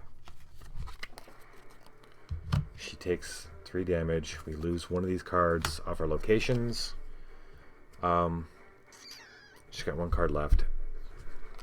So he, if undefeated, bury a weapon or an armor from your hand or discards. I gotta bury this short bow because he's gonna take it. So he comes up and stabs her from behind. She screams out and whips around, and then he goes running.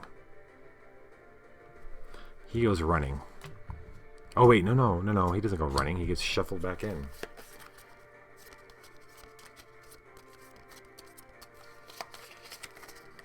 Shuffled back in. Okay. She's gonna cast. He goes running. He goes running, because she turns around screaming. He's watched her do all this to people, so he's not gonna stick around. He took his shot. He got it. He ran. She takes a moment to heal herself.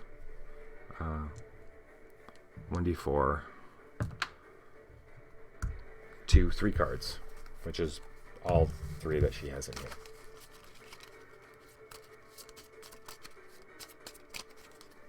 Cool. And then we'll see if she gets to. No. Okay. All right. Lenny took a hit. All is lost. Fumbus, what are you doing? Achakex Claws. Before acting against a Storybane monster, draw 1 card, then discard 1 card. There's a good chance that's what's going to happen right now.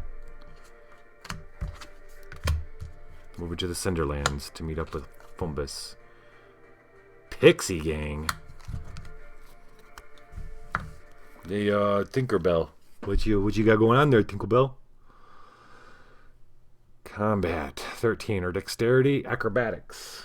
Well, you know what? His dexterity is pretty good. It's D10 plus 2, so I guess it's not.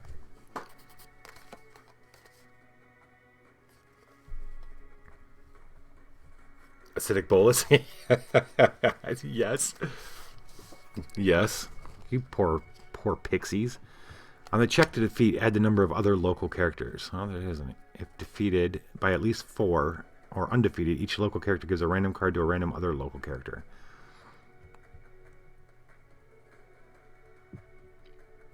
So the assassin that came flipping through the fire and got himself hurting came with a gang of fairies that come down from above. They had gone up over the flames and then come racing down. They were supposed to confuse the person, but because of Fumbus's size, they had thought about going for the woman, the ranger.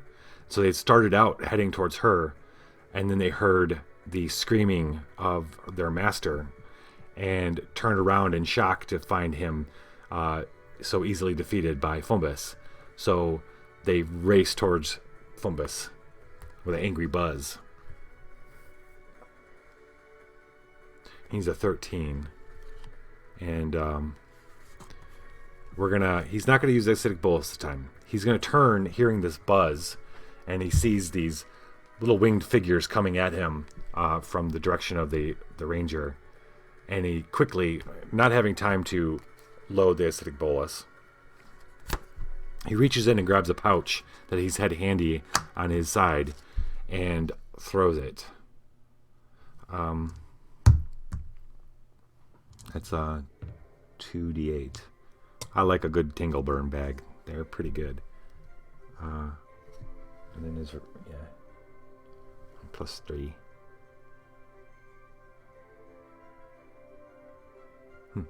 So it's he's got plus 3, so he only needs a 10 on these 3 dice. Am I gonna do the rest of it? I might as well. Let's not screw around. I'm gonna go ahead and recharge this card to add 2d6 to this whole endeavor. Seems like overkill, but maybe I can get plus 20. All I need is a 23. Get some respect. RESPCT. 10, 13, Oh, shit. Okay, 9, 12, 16, 22. Oh, yeah, plus 3 is 24. Shit. Yeah, 24. All I needed was 23. Boom.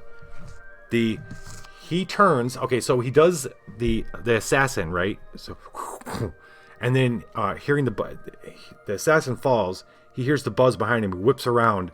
These fairies are coming in. The ranger was already ready for the fairies. She had her bow out, and so when the fairies turn and come at him, and he just throws out this bag, and she watches this little object, kind of hardly see it. And all of a sudden it explodes, and all the fairies' wings are on fire. It's like just like a very chaotic mess. They all fall, and the ranger's like, damn. So because the ranger was there to witness it fictionally, that's why we get another respect point. Like, damn.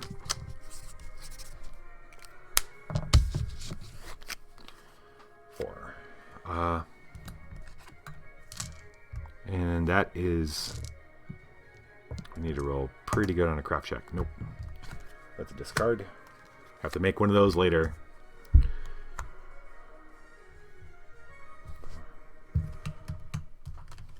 going to see how many... I got my discard. 1, 2, 3, 4, 5. Nope. 1, 2, 3, 4. Alright. Looking good. Lady of Mysteries. Hakon's up. On your check against an undead card. Oh, let's see if it's undead. And then we'll worry about that. Oh, you know what? He did not heal his card last turn for the campsite.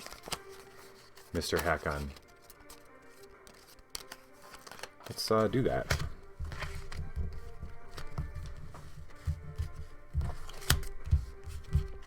Let's do that.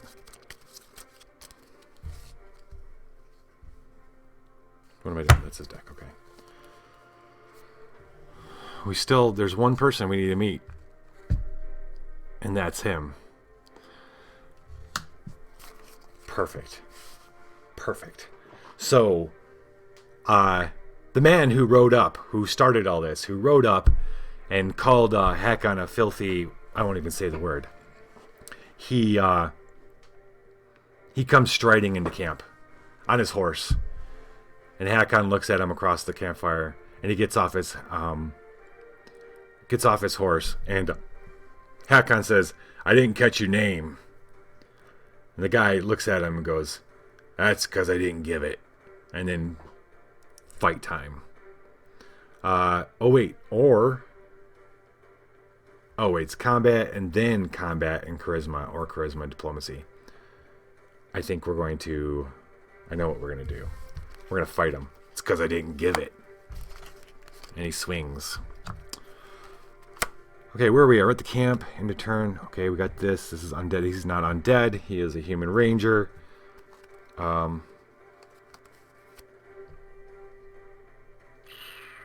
Immune to respect. Okay. Oh. I don't have any respect cards, so that's okay. Before acting, a random character suffers 1d4 ranged combat damage. Oh, shit. Okay. That means he takes a pot shot at somebody before. And that... Okay. Let's see. Hakon is 1-2. Lenny is 3-4. Fombus is 5-6. Of course. The person who can't avoid...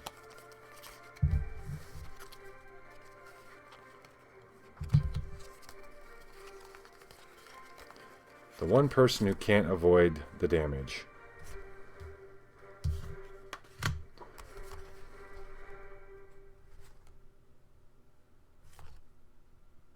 Okay.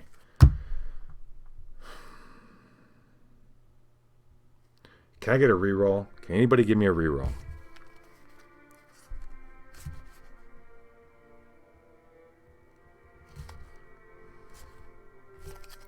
Anybody's listening? Because this right here is going to determine how this ends.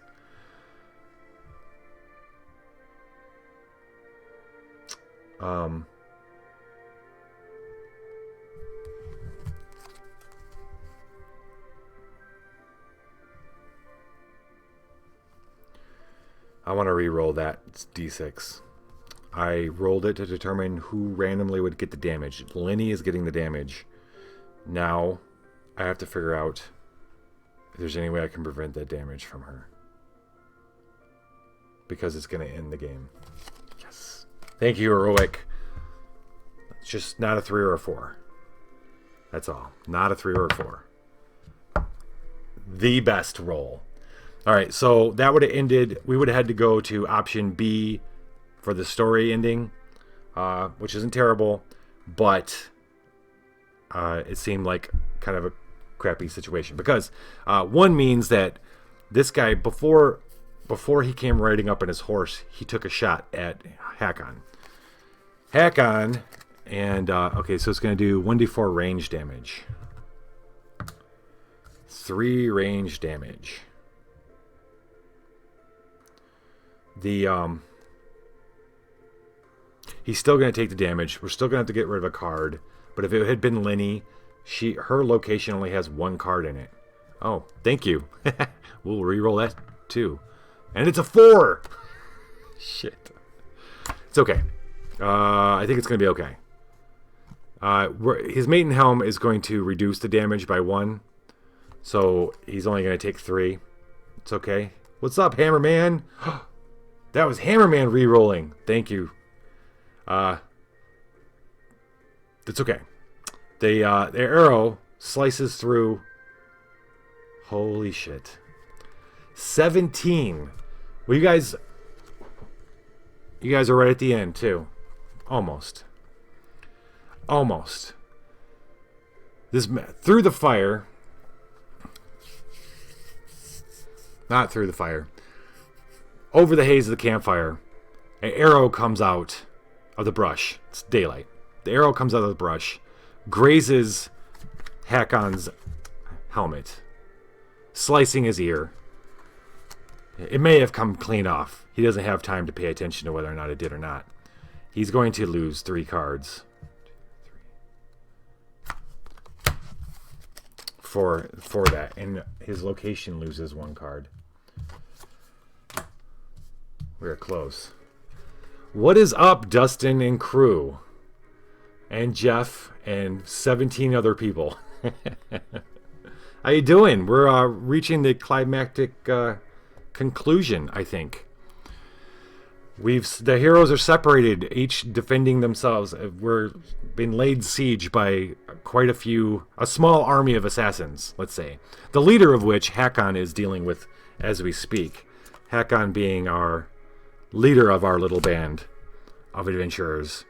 He just took a pot shot at him as he came riding in his horse, and he gets off, and Hakon's standing there looking at him, his ear bleeding, and probably feels like it's halfway off. And this guy gets off, and Hakon says, "You didn't tell me your name." And the man just looks at him and says, "No, I did not." And he rushes him. "That's because I didn't," he says. And then drawing his weapon, he comes rushing in. And we need a 17, which isn't really that bad. Hakon's going to be swinging his Verminbane Warnhammer for 1d8. Is the charisma thing going to be... I think the charisma thing is going to be pretty good. I think we're going to depend on that. All right.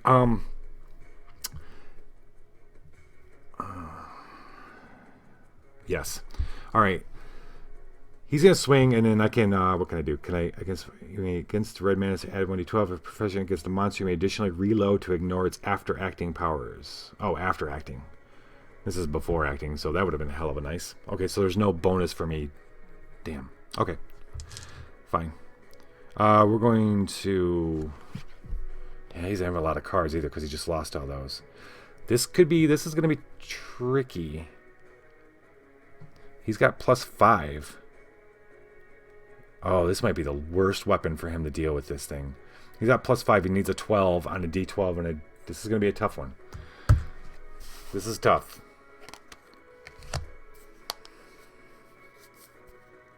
Is that a reveal? Is that a... No.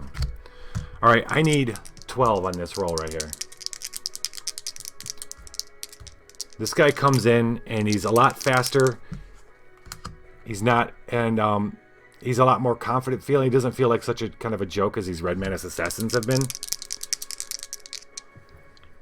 Is there anything? Hold up, please. We've got to have at least, boom. One blessing. One blessing from, we got a blessing from Lenny. That's going to add another D10. So now we have D10, D8 plus 5.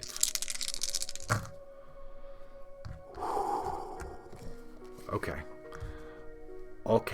So this guy comes in hot and fast, and seems like a lot more skilled than the, unfortunately for the assassins, they're Red Mantis assassins. This guy comes in, and the fight is actually pretty worthy as it's kind of going around the fire. This is, Hakon knows the terrain. He's just fought like 2 different people around this campfire.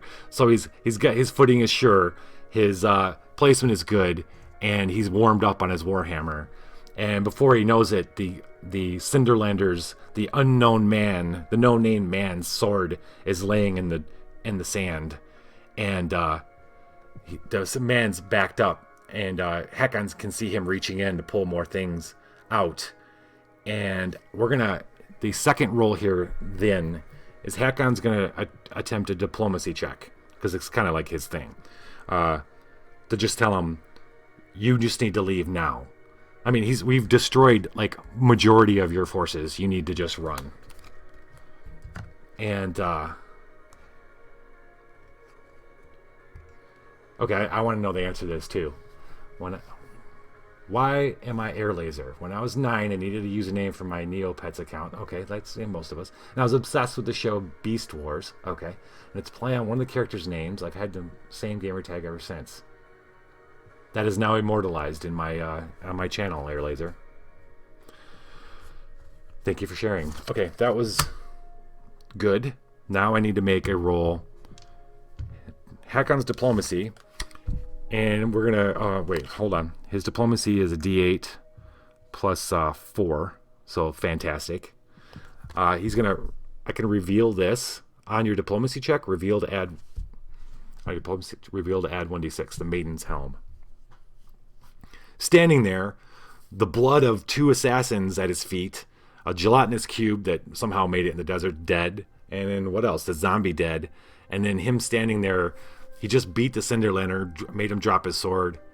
Standing there with his waving, the wind picks up the hair on the helm just at that moment, and Hakon's gonna say, "You need to leave. If you're not gonna tell me your name, no, then you need to leave, no name." You need to leave, no name, while you still have life. Oh, there's got to be something more clever than that. I might not have your name, but I have your life. Leave. Something like that. Okay, so that's adding another D6. Cool. So we need 4, right? No, 5. For this to happen, and we got a 6. So the hardness in his eyes falters and then leaves, but then comes back, but in a more reasonable way. The Hakon can just read all that in his face just happen over a matter of a second, and his hands come back out. He nods and kind of still looking to make sure that nothing's going to happen. He walks fast to his horse, gets on, and bolts. That tells Hakon everything he needs to know. This guy's a mercenary of some sort. He just holds no allegiance to the rest of the creatures and things that they led here to assassinate them. That was Lenny. This is him. Cinderlander's gone. And we have 2 things left, which is funny. We got 2 more people. So that was Hakon. He just finished off. We're going to draw up to 5. Pass the turn over to our girl, Lenny. The hour is On your check, you may banish a random blessing from your discards to bless. Nice. Oh, he could have. She is at the cliffside. Lenny is our druid. Is our gnome druid who shapeshifts. Right now, she is in a form of a moderately sized dragon. I say moderate because she's using a Corvosan house drakes, and but she's bulked it up a little bit. Typically, they're like 3 or 4 feet.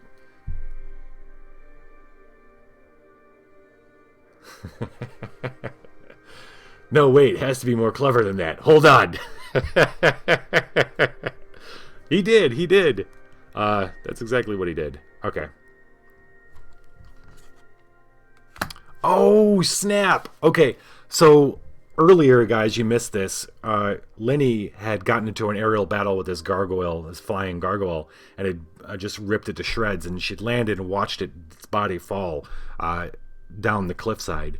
And while she was busy doing that, this mercenary had ran out with a pole arm and stuck her in the back and hurt her. And when she turned around, he went running because he'd watched her tear a couple people apart already. Apparently, he had run and hid in the bushes. And then now she had, right after that had happened, she had cast a healing spell on herself. And when she was doing that, that's why, why he's probably survived as long as he has. He comes running out to try to take care of her while she's busy healing herself. He's not a very smart guy. He's going to be an 18.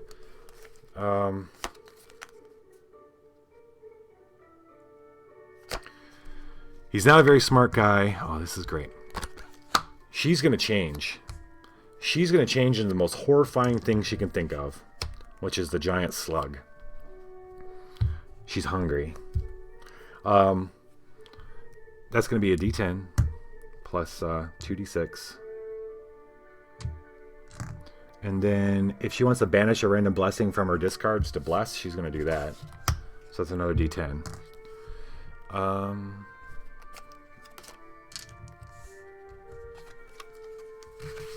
And then we're gonna do it up. She's gonna discard this or recharge it to add 1d6 in the mental trait. So she's forming from the Corvosan house drake to the slug. That just kind of brings its power in. She's not losing any power. She's gaining it. It's a fucking recharge. Doesn't matter. This is her last turn. So I think that's everything. This poor guy, 18, and she's got +6, so he needs a 12. She needs 12. So that is 15, 20. Wait, 15, 20, 25. Very much dead. So he comes running. He's got he's got a sword because he stuck his pole arm in her. Actually, no, he's got his pole arm still. Let's give him his pole arm. That was the only thing that gave him the courage to do this. He's running for her underbelly. So he's running. He's concentrating on her underbelly, and all he's thinking about is that paycheck. And as he's running, and he's thinking he's seen this and heard about this before, where he's gonna plant it in the ground, and like he'd heard that you could kill big bears like that, and then she was just gonna come right down and gut herself. And sure enough, as he's running and he plants it down, and he's staring at her underbelly, a soft underbelly. The underbelly ripples, and it changes. And at first he's like, he's too far in his own head to worry about what's going on. But at first he thinks that she's changing, and whatever she's changing into looks softer. And he actually gets kind of like for a split second he's maybe happy, but when he looks up, because he plants his pole arm, and he looks up, and the most horrifying. Where'd my cards go? Where'd they go? It's the most horrifying visage thing you've ever fucking seen. What did I do with them? Oh. That's looking at him. And it comes crashing down with all its teeth and mandibles and almost swallows him whole. And she rears back and gulp, gulp, gulp. Merc was robbed. Hashtag Merc was robbed. Yes. That was a re. And this guy got what was coming to him. That was Lenny's last turn. I'll just draw in case she gets some blessings. And now we're going to rejoin Fumbus. Fumbus is on his own out in the Cinderlands proper. he had taken care of quite a bit of things himself, including a cave bear, several assassins, and a cloud of pixies. The hour is betrayal when you acquire a boon. Yeah, I don't either.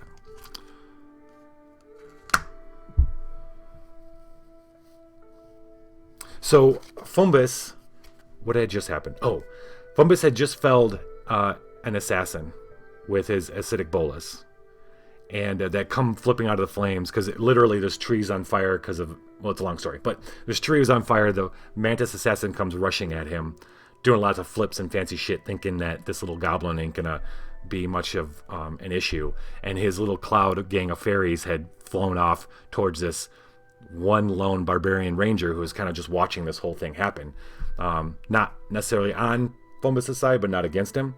And then the pixies had come back because Fumbus had made short work of the assassin by melting him basically with acid and poison, and then he set the fairies on fire because you don't fuck with Fumbus, and but and all that happens, Fumbus stops and looks around, and now the rest of this little assassin army has surrounded him.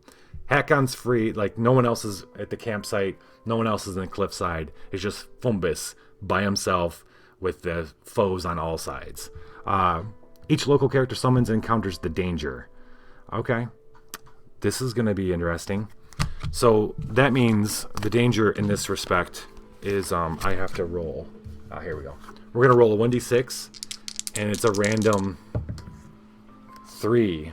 It is going to be...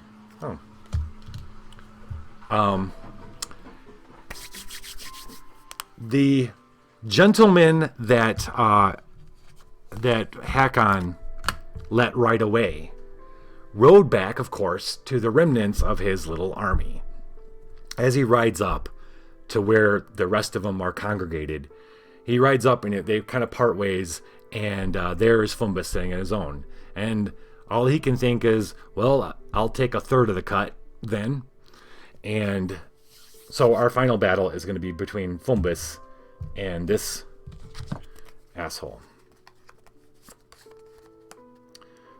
Oh, what kind of pain are we going to do on you, buddy? All right, before acting, though, our random character suffers 1d4 ranged combat damage. So, oh dear. Okay, so this could end us right here. So the Cinderlander is going to take a shot. Okay, so mechanically, what's happening in this whole game is we've had to fight a whole stack of creatures. This has been a grand melee of sorts. And every time we've taken damage that we could not reduce to 0, we've had to discard a card from one of the location decks. There's 3 location decks. And right now, 2 of them only have 1 card, which means that if he has shot an arrow at Lenny or Hakon, and actually Hakon will be fine because he would be fine. We need to have, okay, this is the same as before. We can't have Lenny take the shot. Or can we? She doesn't have her armor, right? She does not. So I'm gonna roll to determine it's gonna be Hakon's 1 to 2, Lenny is 2 to 3, or 3 to 4, and Fumbus is 5 to 6. And we rolled a 3. Anybody want to give me a reroll? You are accruing silver as you watch me. Silver is spent in the dungeon. It's most common currency in the dungeon. If you spend silver, if you click the little button over here, you can see you can spend 25 to give me a reroll. That would be helpful. There's got to be at least a couple of you left by now. I'm not going to beg, please. There's 2 ways this is going to end. If I don't get a reroll right now, thank you, Jeff. We're going to reroll, but you can't give a dice on a give a dice, Grandma, so 5. Okay, wait, is that good? Did I say it was good for Fumbus? Wait. Yes, it's very good for Fumbus. Okay, Fumbus is going to take, maybe, we'll see. We'll roll the 1d4 range damage. Okay, so it was a 2. So he's going to take 2 damage, which is fine. he can't reduce it to 0. So that means he has to discard a card from his location. He's the only one with 2 cards left in his location. So all the locations I have 1 card, can't do any more damage. Everything's come down to this one fight between him and the leader that Hakon let live. If Hakon would have just killed him, maybe this would all have been different. But Hakon's the diplomatic sort, and that's okay. Fumbus is more the melt your fucking face sign, so I don't think it's going to end up very good for this guy. We got that taken care of. He loses 2 cards. Whatever. Okay, there's no diplomacy here. 17. He's going to open up. Fumbus is going to open up with a noxious bomb. Yes. This guy's comes riding in, hoping he's got something more clever to say this time. He comes in. It's like, well, he says it out loud. He says, well, I'll take a third over nothing. I'll take a third over nothing. And when he finishes saying that, it looks like he's going to get off his horse. But Fumbus isn't waiting for him to get off his horse. He pitches a bomb, because he already had the bomb out and he's fingering it when he was looking at all the other creatures that are kind of starting to surround him. And he throws that bomb at him. The Cinderlander. So Dexter arranged, and his range is +3. D10 +3. He's going to 2d6. Then he's going to discard a card, add fire to it. That ends up being another 2d6. Let's make fire a little more appropriate. Another d6. Another d6. Right? Yep. Okay, so we need 17. He's got +3, right? So he needs 14. So 10 and 24. So 34. 14. That's pretty good. I'd say that's pretty good. But let's not mess around, huh? Oh, wait, we don't have any blessings. Everybody's out of... We got 1 blessing. We're going to keep that for... this next check, because we got to roll this twice. Yeah. Let's have at it.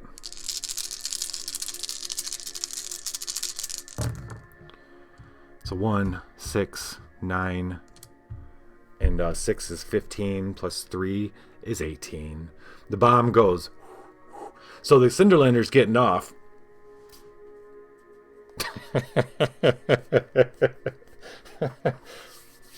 Cinderlander is dismounting his horse. And he gets, as he's getting down, he's pretty happy with himself, right? He's pretty happy to take the little goblin. He'll take it, whatever he can get. He gets off, and as he turns, there's just this, everything's quiet. It's so quiet as this little a potion looking thing's flying gracefully coming right at him. And he turns, and it hits the horse. It explodes, and this greenish gas. Suddenly his whole world's green, and it's getting bigger and bigger. And other creatures that are around him that parted, they're all coughing and scurrying as the green liquid is biting into their face and making them cough and getting into their lungs.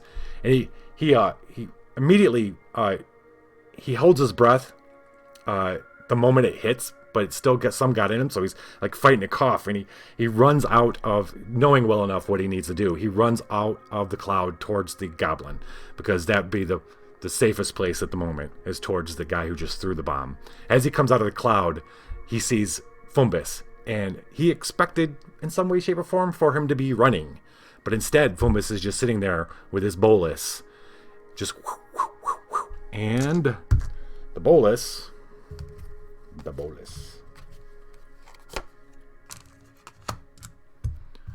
Okay, aesthetic bolus.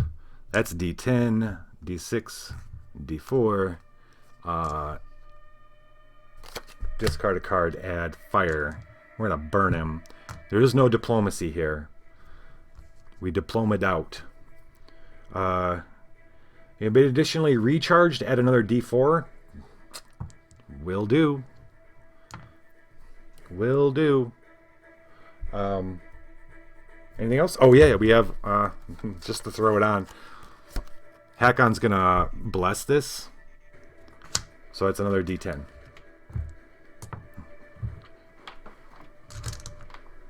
We need 14.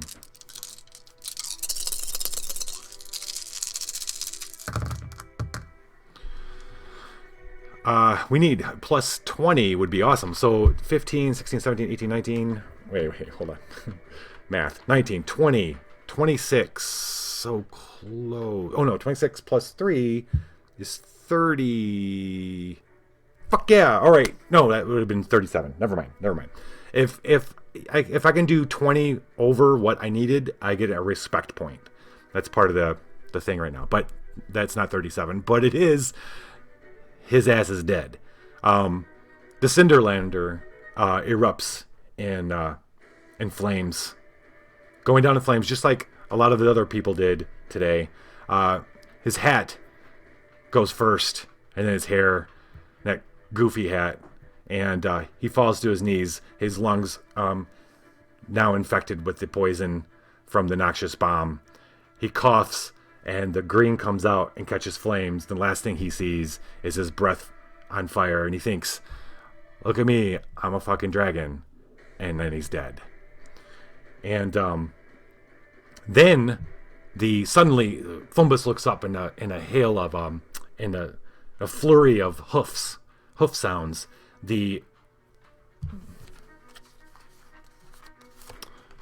Skoan Quan Boneslayer rides up, who had been watching, who helped him just a little bit before, rides up, reaches down and grabs him, and then rides out while the rest of the creatures that are left are with no leader, go running off in different directions and not giving him a chance to decide to try to take a stab at the goblin themselves, which probably would have ended up bad for him anyway.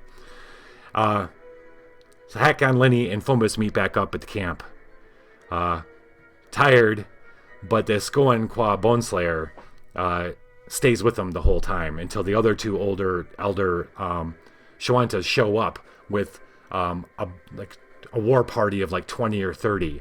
Just a half hour later, just a half hour late, they would have came. They would have been able to help, but they were surprised to find all the bodies, and we get anything we found. Ooh, shit!